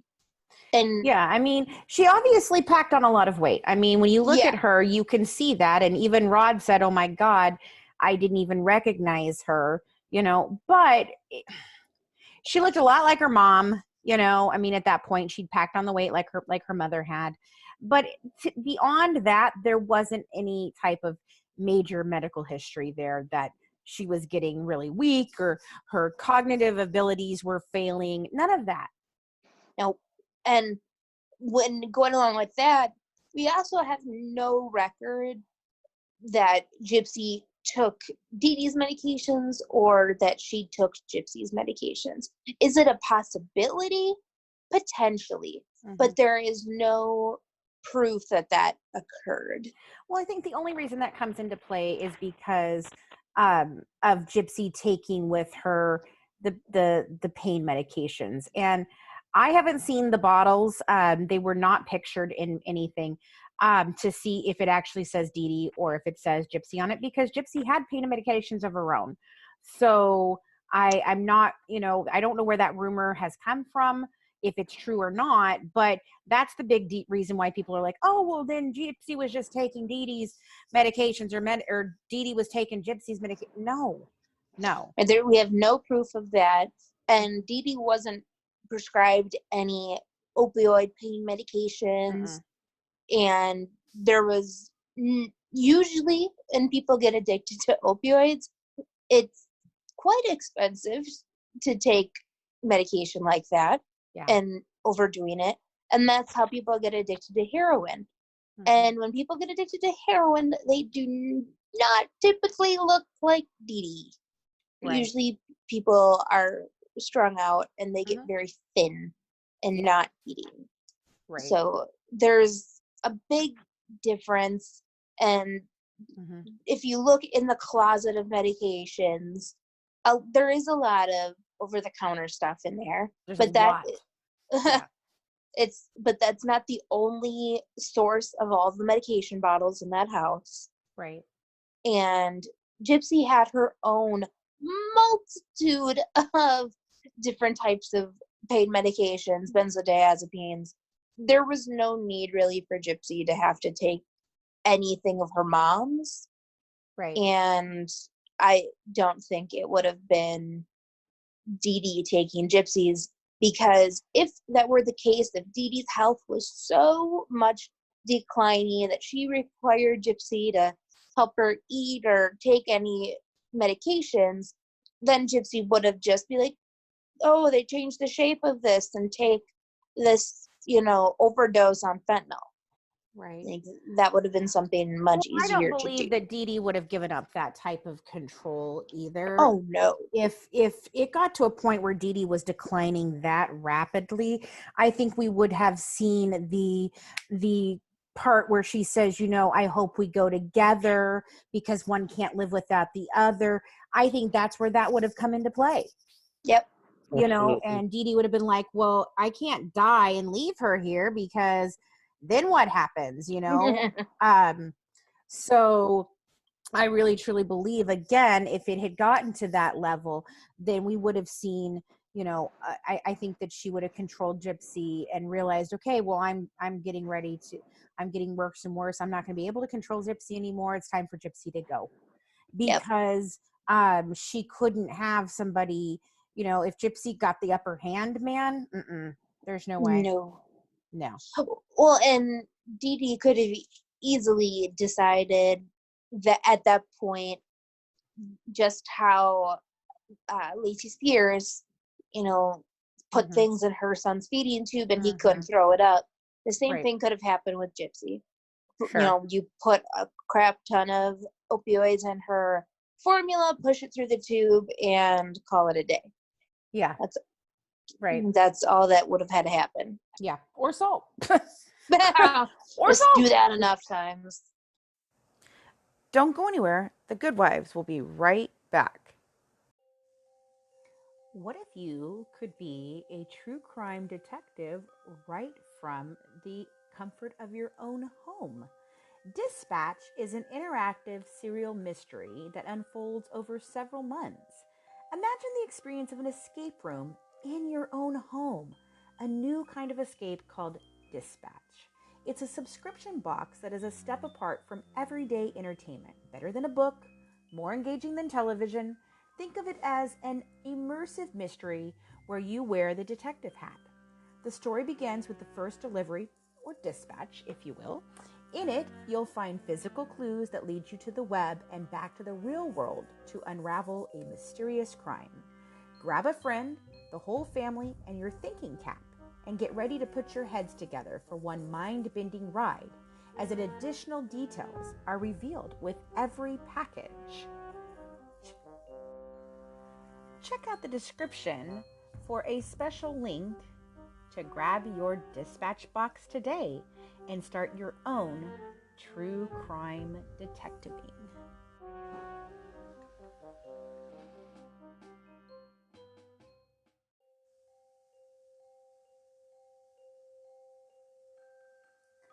We absolutely love hearing from our listeners, and we'd like to invite you to send us a question for us to answer or a case you'd like us to cover. You can do this in 2 different ways. You can send us a message right here at anchor.fm/truecrimewives, and we might play it live in one of our next episodes, or you can drop us an email at goodwivesdish, that's DISH, @gmail.com. We look forward to hearing from you.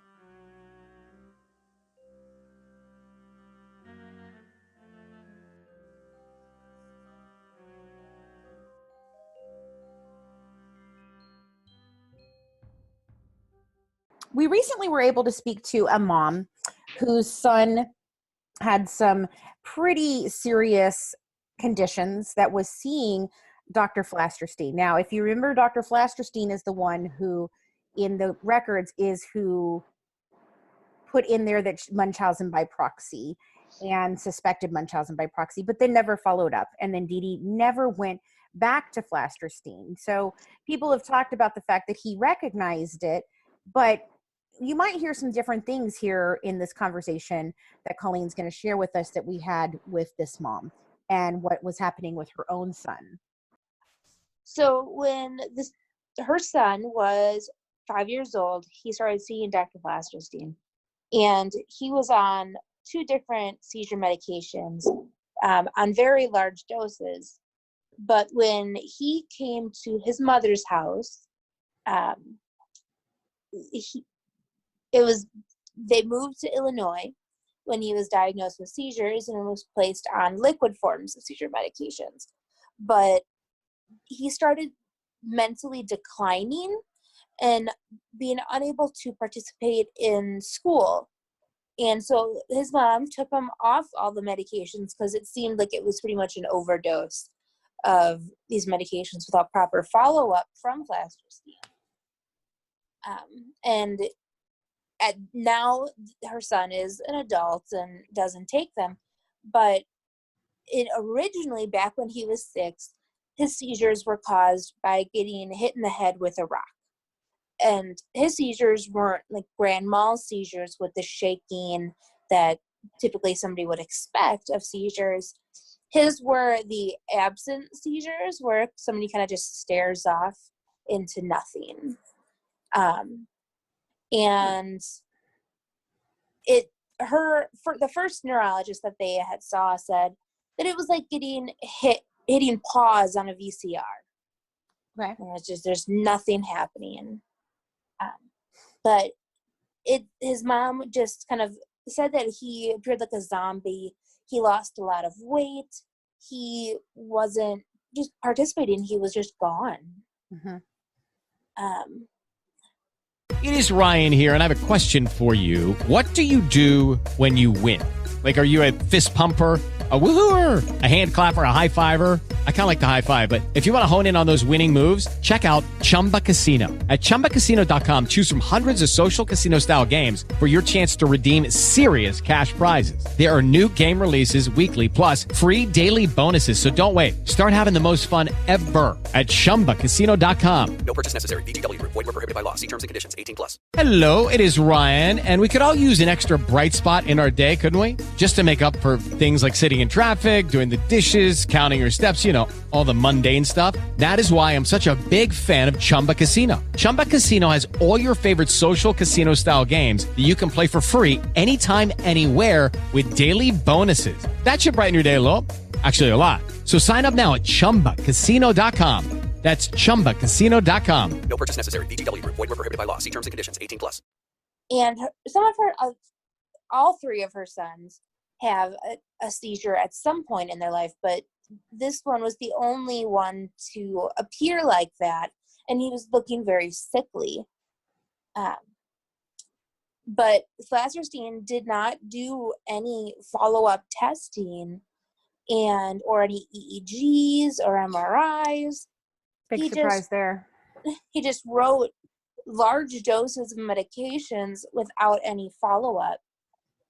So I really applaud this mom to, when she was able to have her son with her, she was able to get him to see other doctors and get him really off the medications, and he was fine. He now is on like one medication. Now as an adult, he really doesn't take it, but he was able to go back into school, which is something really big.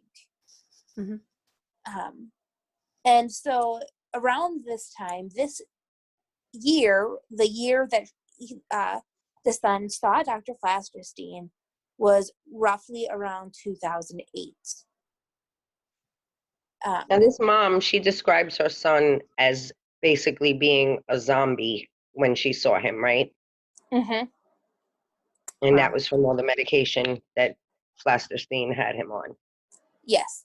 And so would this be like would this be like similar to like a TBI, like a traumatic brain injury, from the fall, or that he got hit? Sort of. It wasn't as severe as like a motor vehicle accident, but it is something that did affect his pattern to have those type of seizures. Right. But he was normal as a young child. Right. And then had this accident and started having these absence seizures, but he wasn't like having these grand mal seizures all the time. He was still in school at that So there point. was no reason to be medicating him the way that he was being medicated, basically. Right. And especially starting at that high dose with no testing to show that he needed to be on these 2 strong seizure medications. It almost is upsetting because the mom did share with us some social reasons regarding probably why the father didn't question Flasterstein at the time. Her ex was bragging how the school had made a special cot in the nurse's office for this 5-year-old to sleep in at school, and how he missed out on most of his kindergarten and all of his first grade year.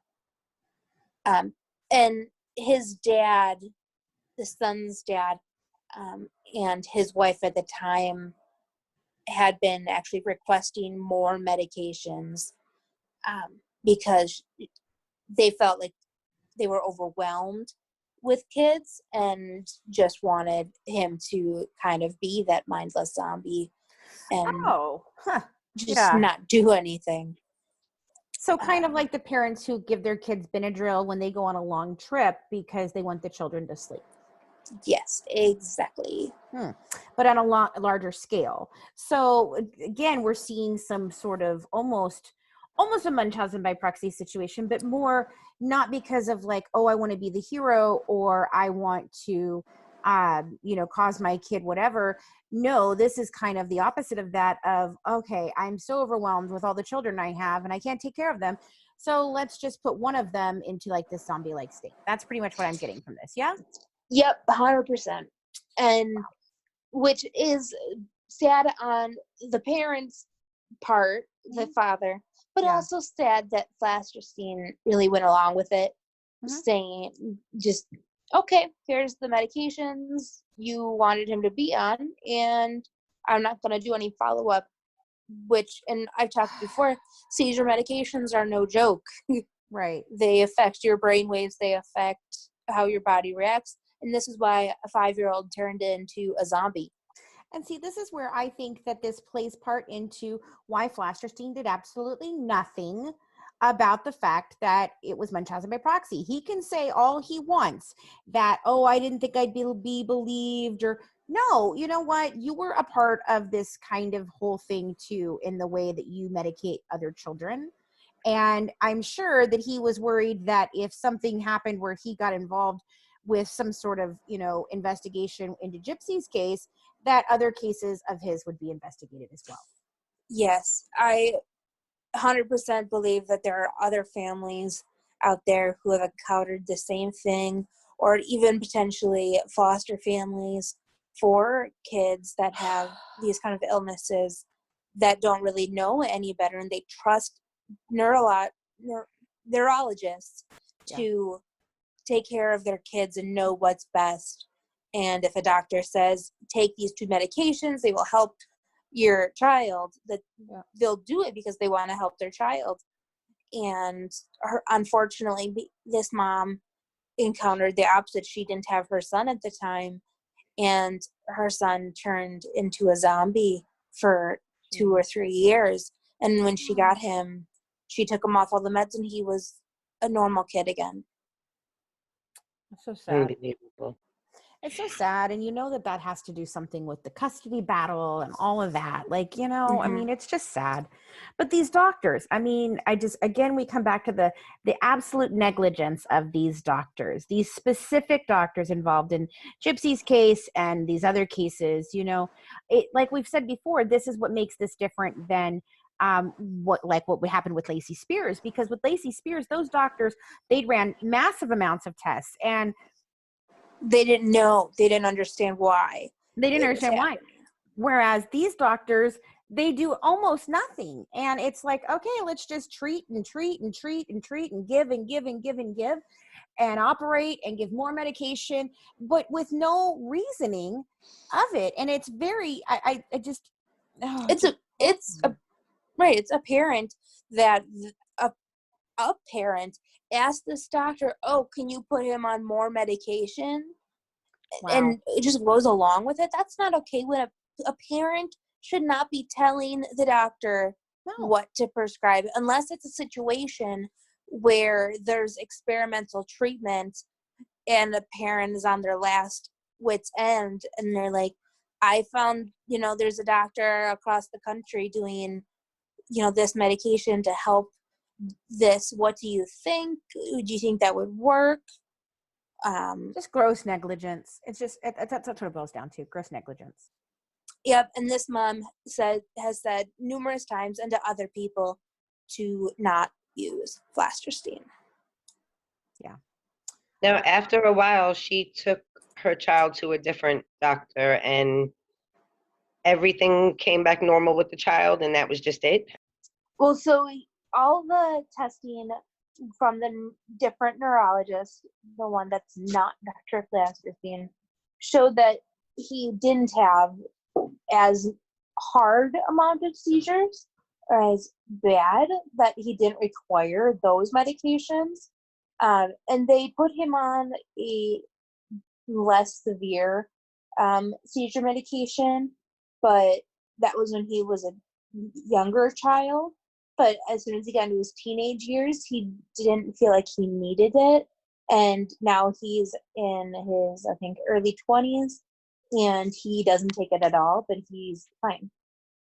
That's wonderful. Okay, that's great. So as soon as he was off of the medications that Flasterstein had him on, he was able to go back into school, participate, and was a normal kid again. Wow. It's amazing. It is amazing, and it's very sad, but thankfully she had enough, sense to question it and to not just take one doctor's opinion and to decide that that was the end all be all, So yeah. Kudos to her for figuring out, hey, something is wrong with my son, because I can think of a lot of parents who just wouldn't have, like you said, wouldn't have questioned. Oh, the doctor says, okay, that's it, but kudos to her. If anybody listening knows anybody else who has been treated by Dr. Flasterstein, wants to, give a shout out about their experience, definitely reach out to us at goodwivesdish@gmail.com, or you can record a question for us right here on Anchor FM anchor.fm/True Crime Wives. And we'd love to hear from anybody who's had any experience with any of the doctors that are, predominant in this case. So if anybody has had an interesting relationship or experience with Dr. Beckerman or Dr. Steele or Dr. Flasterstein, we'd love to hear from all of you. And we will be doing follow-ups after we finish up this series. We still will come back from time to time with follow-ups and updates on the case and things that we uncover, because we're still investigating things. So your story might be able to be shared too. So that would be very helpful to get this out there in the community so that this doesn't continue to happen to other children, that doctors and nurses and social workers and parents can all see warning signs of what is going on. Okay. That's what makes it even more horrifying, is like we hear this story and it's like, it's terrible, this kid, how he was treated, and he was walking around like a zombie at 6 years old. But to think about how many kids is this happening to right now is where it becomes terrifying when you think about it. It truly does. Yeah, it really does. And I think it happens more often than people are willing to admit. That's one of the reasons why we are looking to talk with some of the Munchausen by proxy experts, and we're hoping to bring some education to you guys directly from some of the experts that we've been working with, and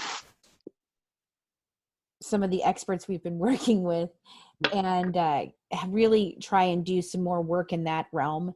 Just because we're finishing up our Gypsy Rose series does not mean that we're not still very much passionate about bringing more awareness to Munchausen by proxy and medical child abuse and just regular child abuse and the other platforms that we are talking about in this case. So it doesn't end here.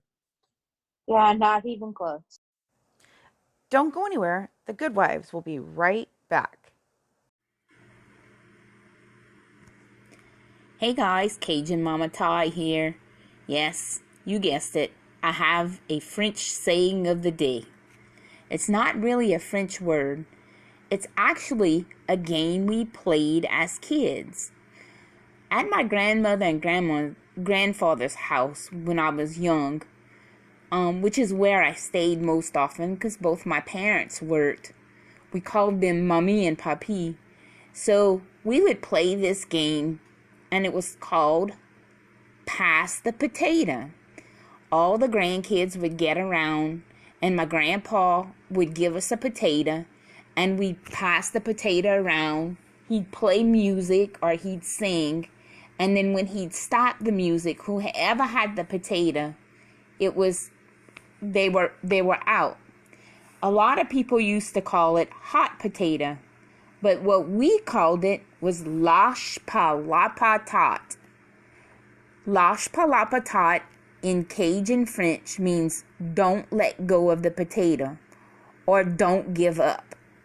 So when we would play this game, we wanted to get rid of the potato, but we wanted to keep the potato as well.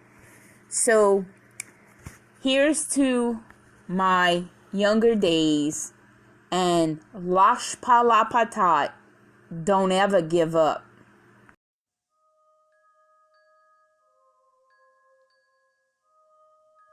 Every great podcast needs a great website. Currently, our mother company, Mad Ginger Entertainment, is building their website using Bluehost. Bluehost is one of the best and most affordable web hosting platforms available. Plans start as low as $2.95 a month, and you can even integrate it with WordPress. So if you need your own website or affordable web hosting, grab our discount link in the description and get your podcast a bigger presence online at low costs.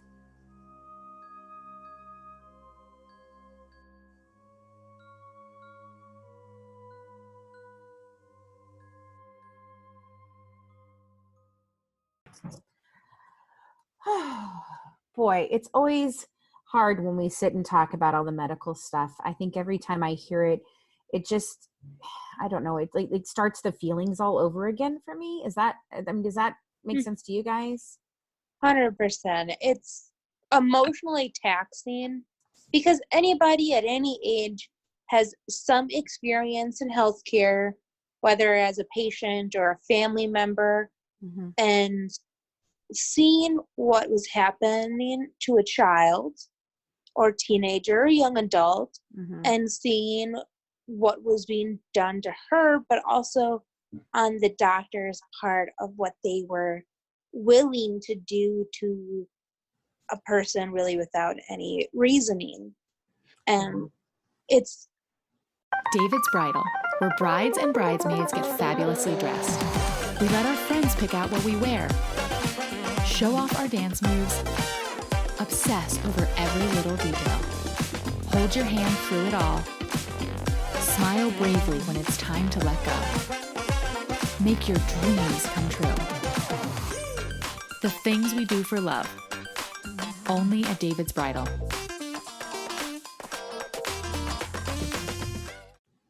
it's emotional, and that's why we split it up a bit, because it'd be very long for us to tell you everything.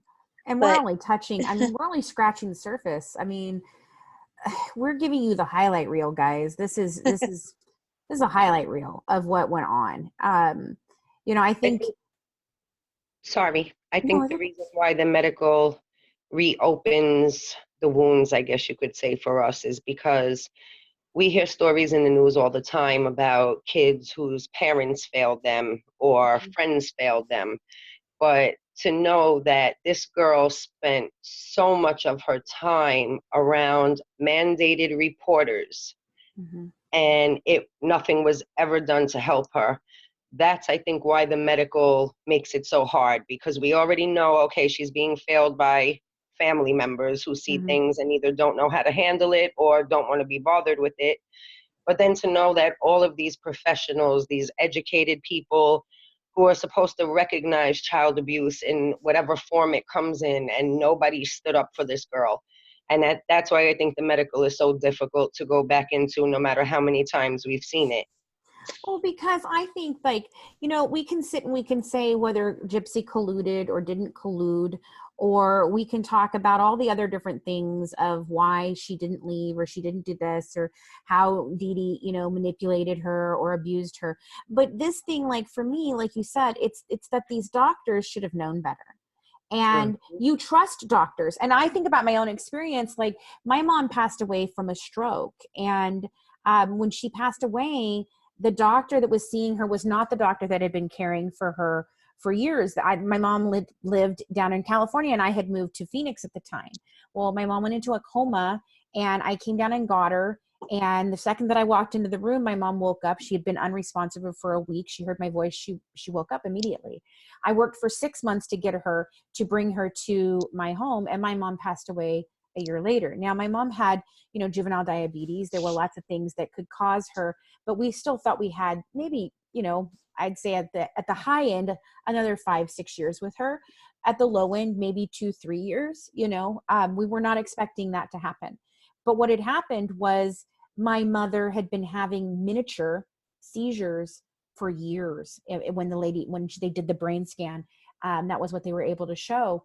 And the doctor said, with the amount of doctors that she was seeing for treatment for all the different things that she was being treated for, they should have caught this. There is no effing reason that your mother should be dead today. There is absolutely none. And if you want me to help you, I will, you know, launch a malpractice suit. But it was too hard for me. My thought process as a only child of a single mom and having my own children, my thing is that no amount of money that I would win from a malpractice suit would ever bring my mother back. So I chose not to do it, but I was very angry, and I'm still angry. It's been 15 years and I'm still angry because my mother missed out on my children's lives because doctors didn't do what they're supposed to do, that we trust them to do, you know? So this one's hard for me. The medical is extremely hard for me because I feel like these doctors just are so negligent. Well, and we hear from other families, not just the Gypsy case, but other families who have dealt with these doctors, and they are negligent in other cases. Yeah. And we got families reaching out to us because they want to tell us their experience. And it's hard knowing that it wasn't just, Dee Dee tricking these doctors. It's that these doctors are just doing it to other patients. And I get really emotional, and I've shared with you guys, I had, my feeding tubes, but the errors that my doctors made nearly killed me several times. And it was that, I got a nurse and a resident fired, but so the hospital clearly knew that there was some negligence, that's why they had to be fired, but there wasn't enough, proof to show that, malpractice money suit, but it wasn't, worth it on the money end, because at 22, I shouldn't have been in a hospital bed almost dead, a doctor saying, 2 hours and you would have died. That's not okay. And I'm not okay with doctors and medical staff being okay that that's just something that happens. It's not okay.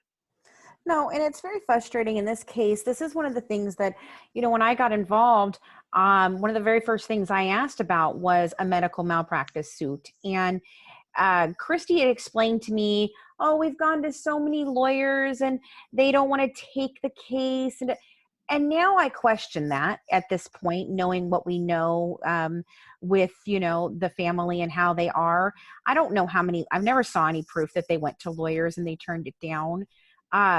But now the statutes of limitations is run out, and I think that that's terrible, because Gypsy didn't find out that all of this. Now, I'm sure we question, how much she did know, how much she didn't know, but I don't think she realized the absolute amount of fraud that she was being involved in. I think that she had pieces of it. I think she knew that her mother was lying on a lot of things, but I don't think that she was able or in a position that she could have stopped it, or she could have figured out a way to go after these doctors, before her mother's death.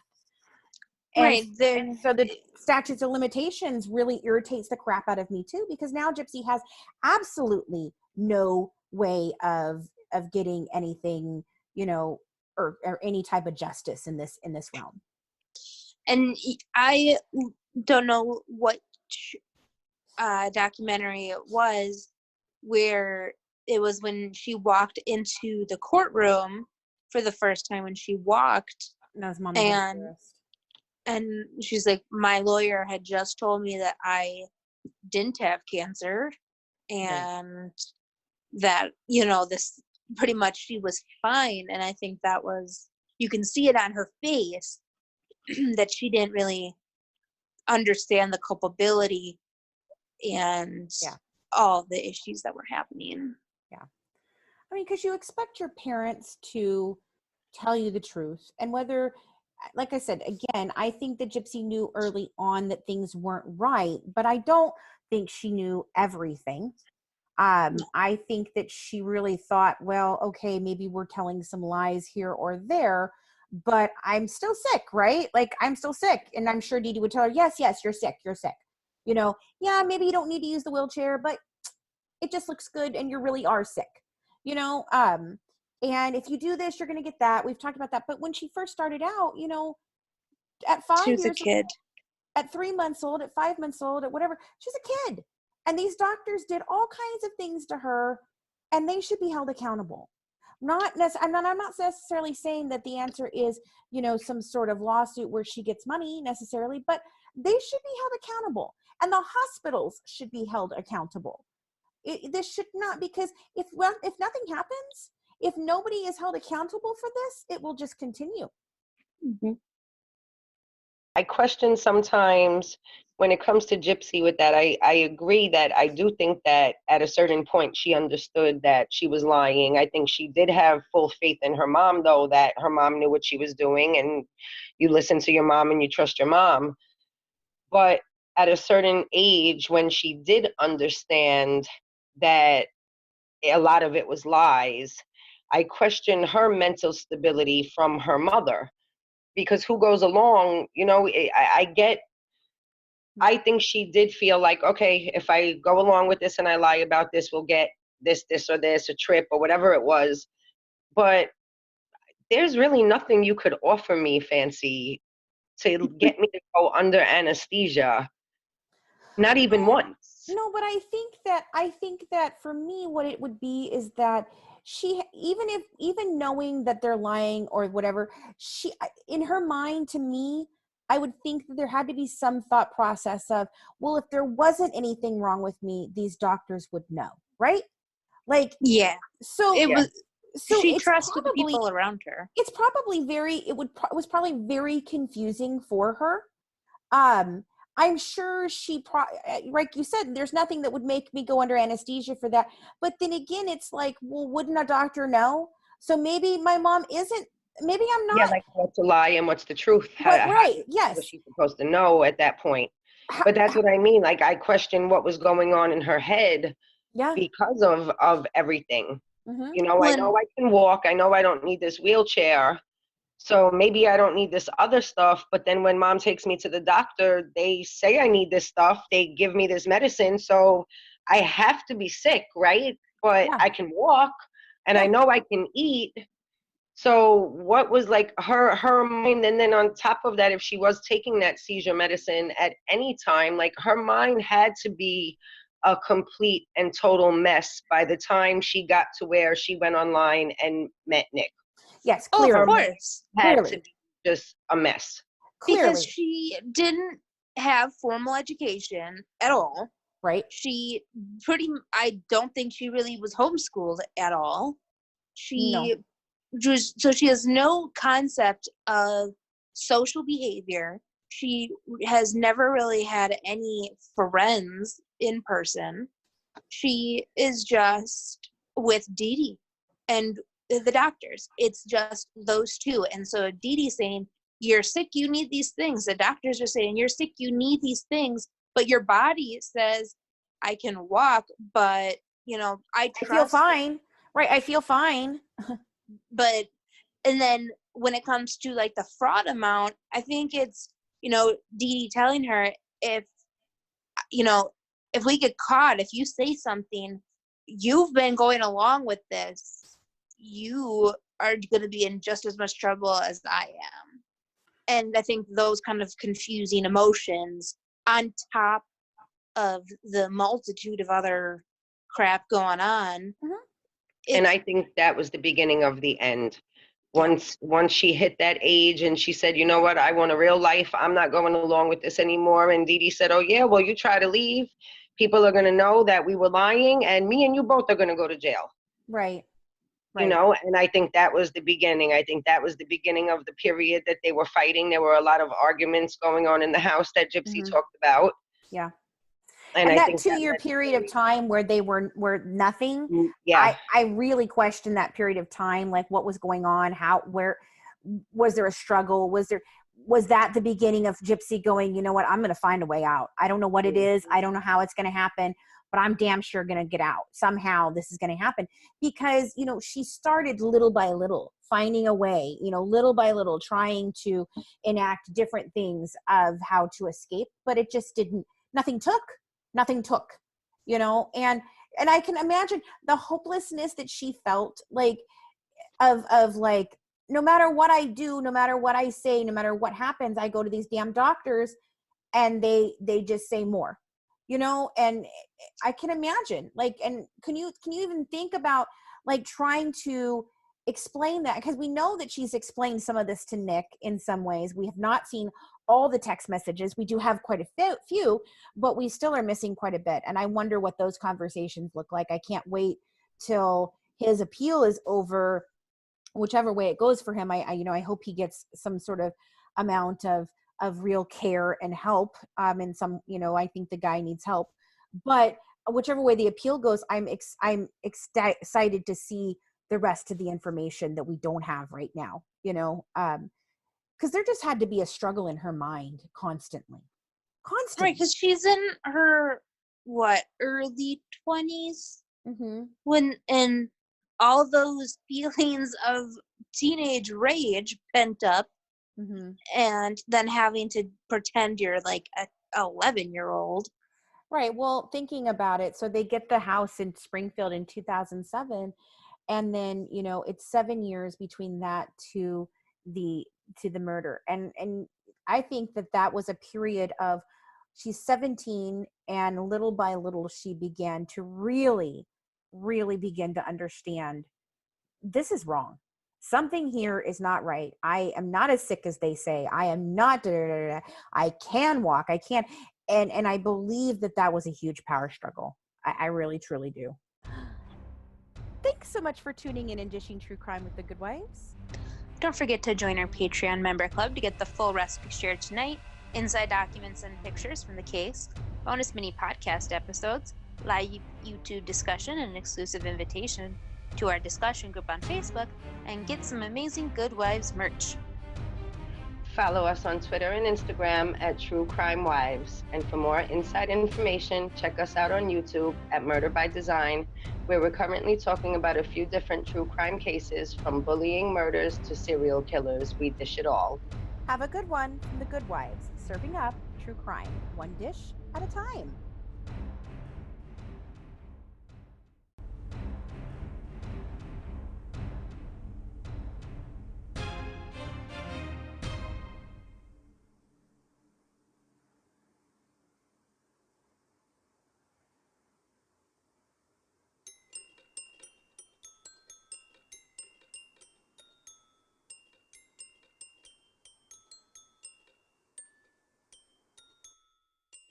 David's Bridal, where brides and bridesmaids get fabulously dressed. We let our friends pick out what we wear, show off our dance moves, obsess over every little detail, hold your hand through it all, smile bravely when it's time to let go. Make your dreams come true. The things we do for love, only at David's Bridal.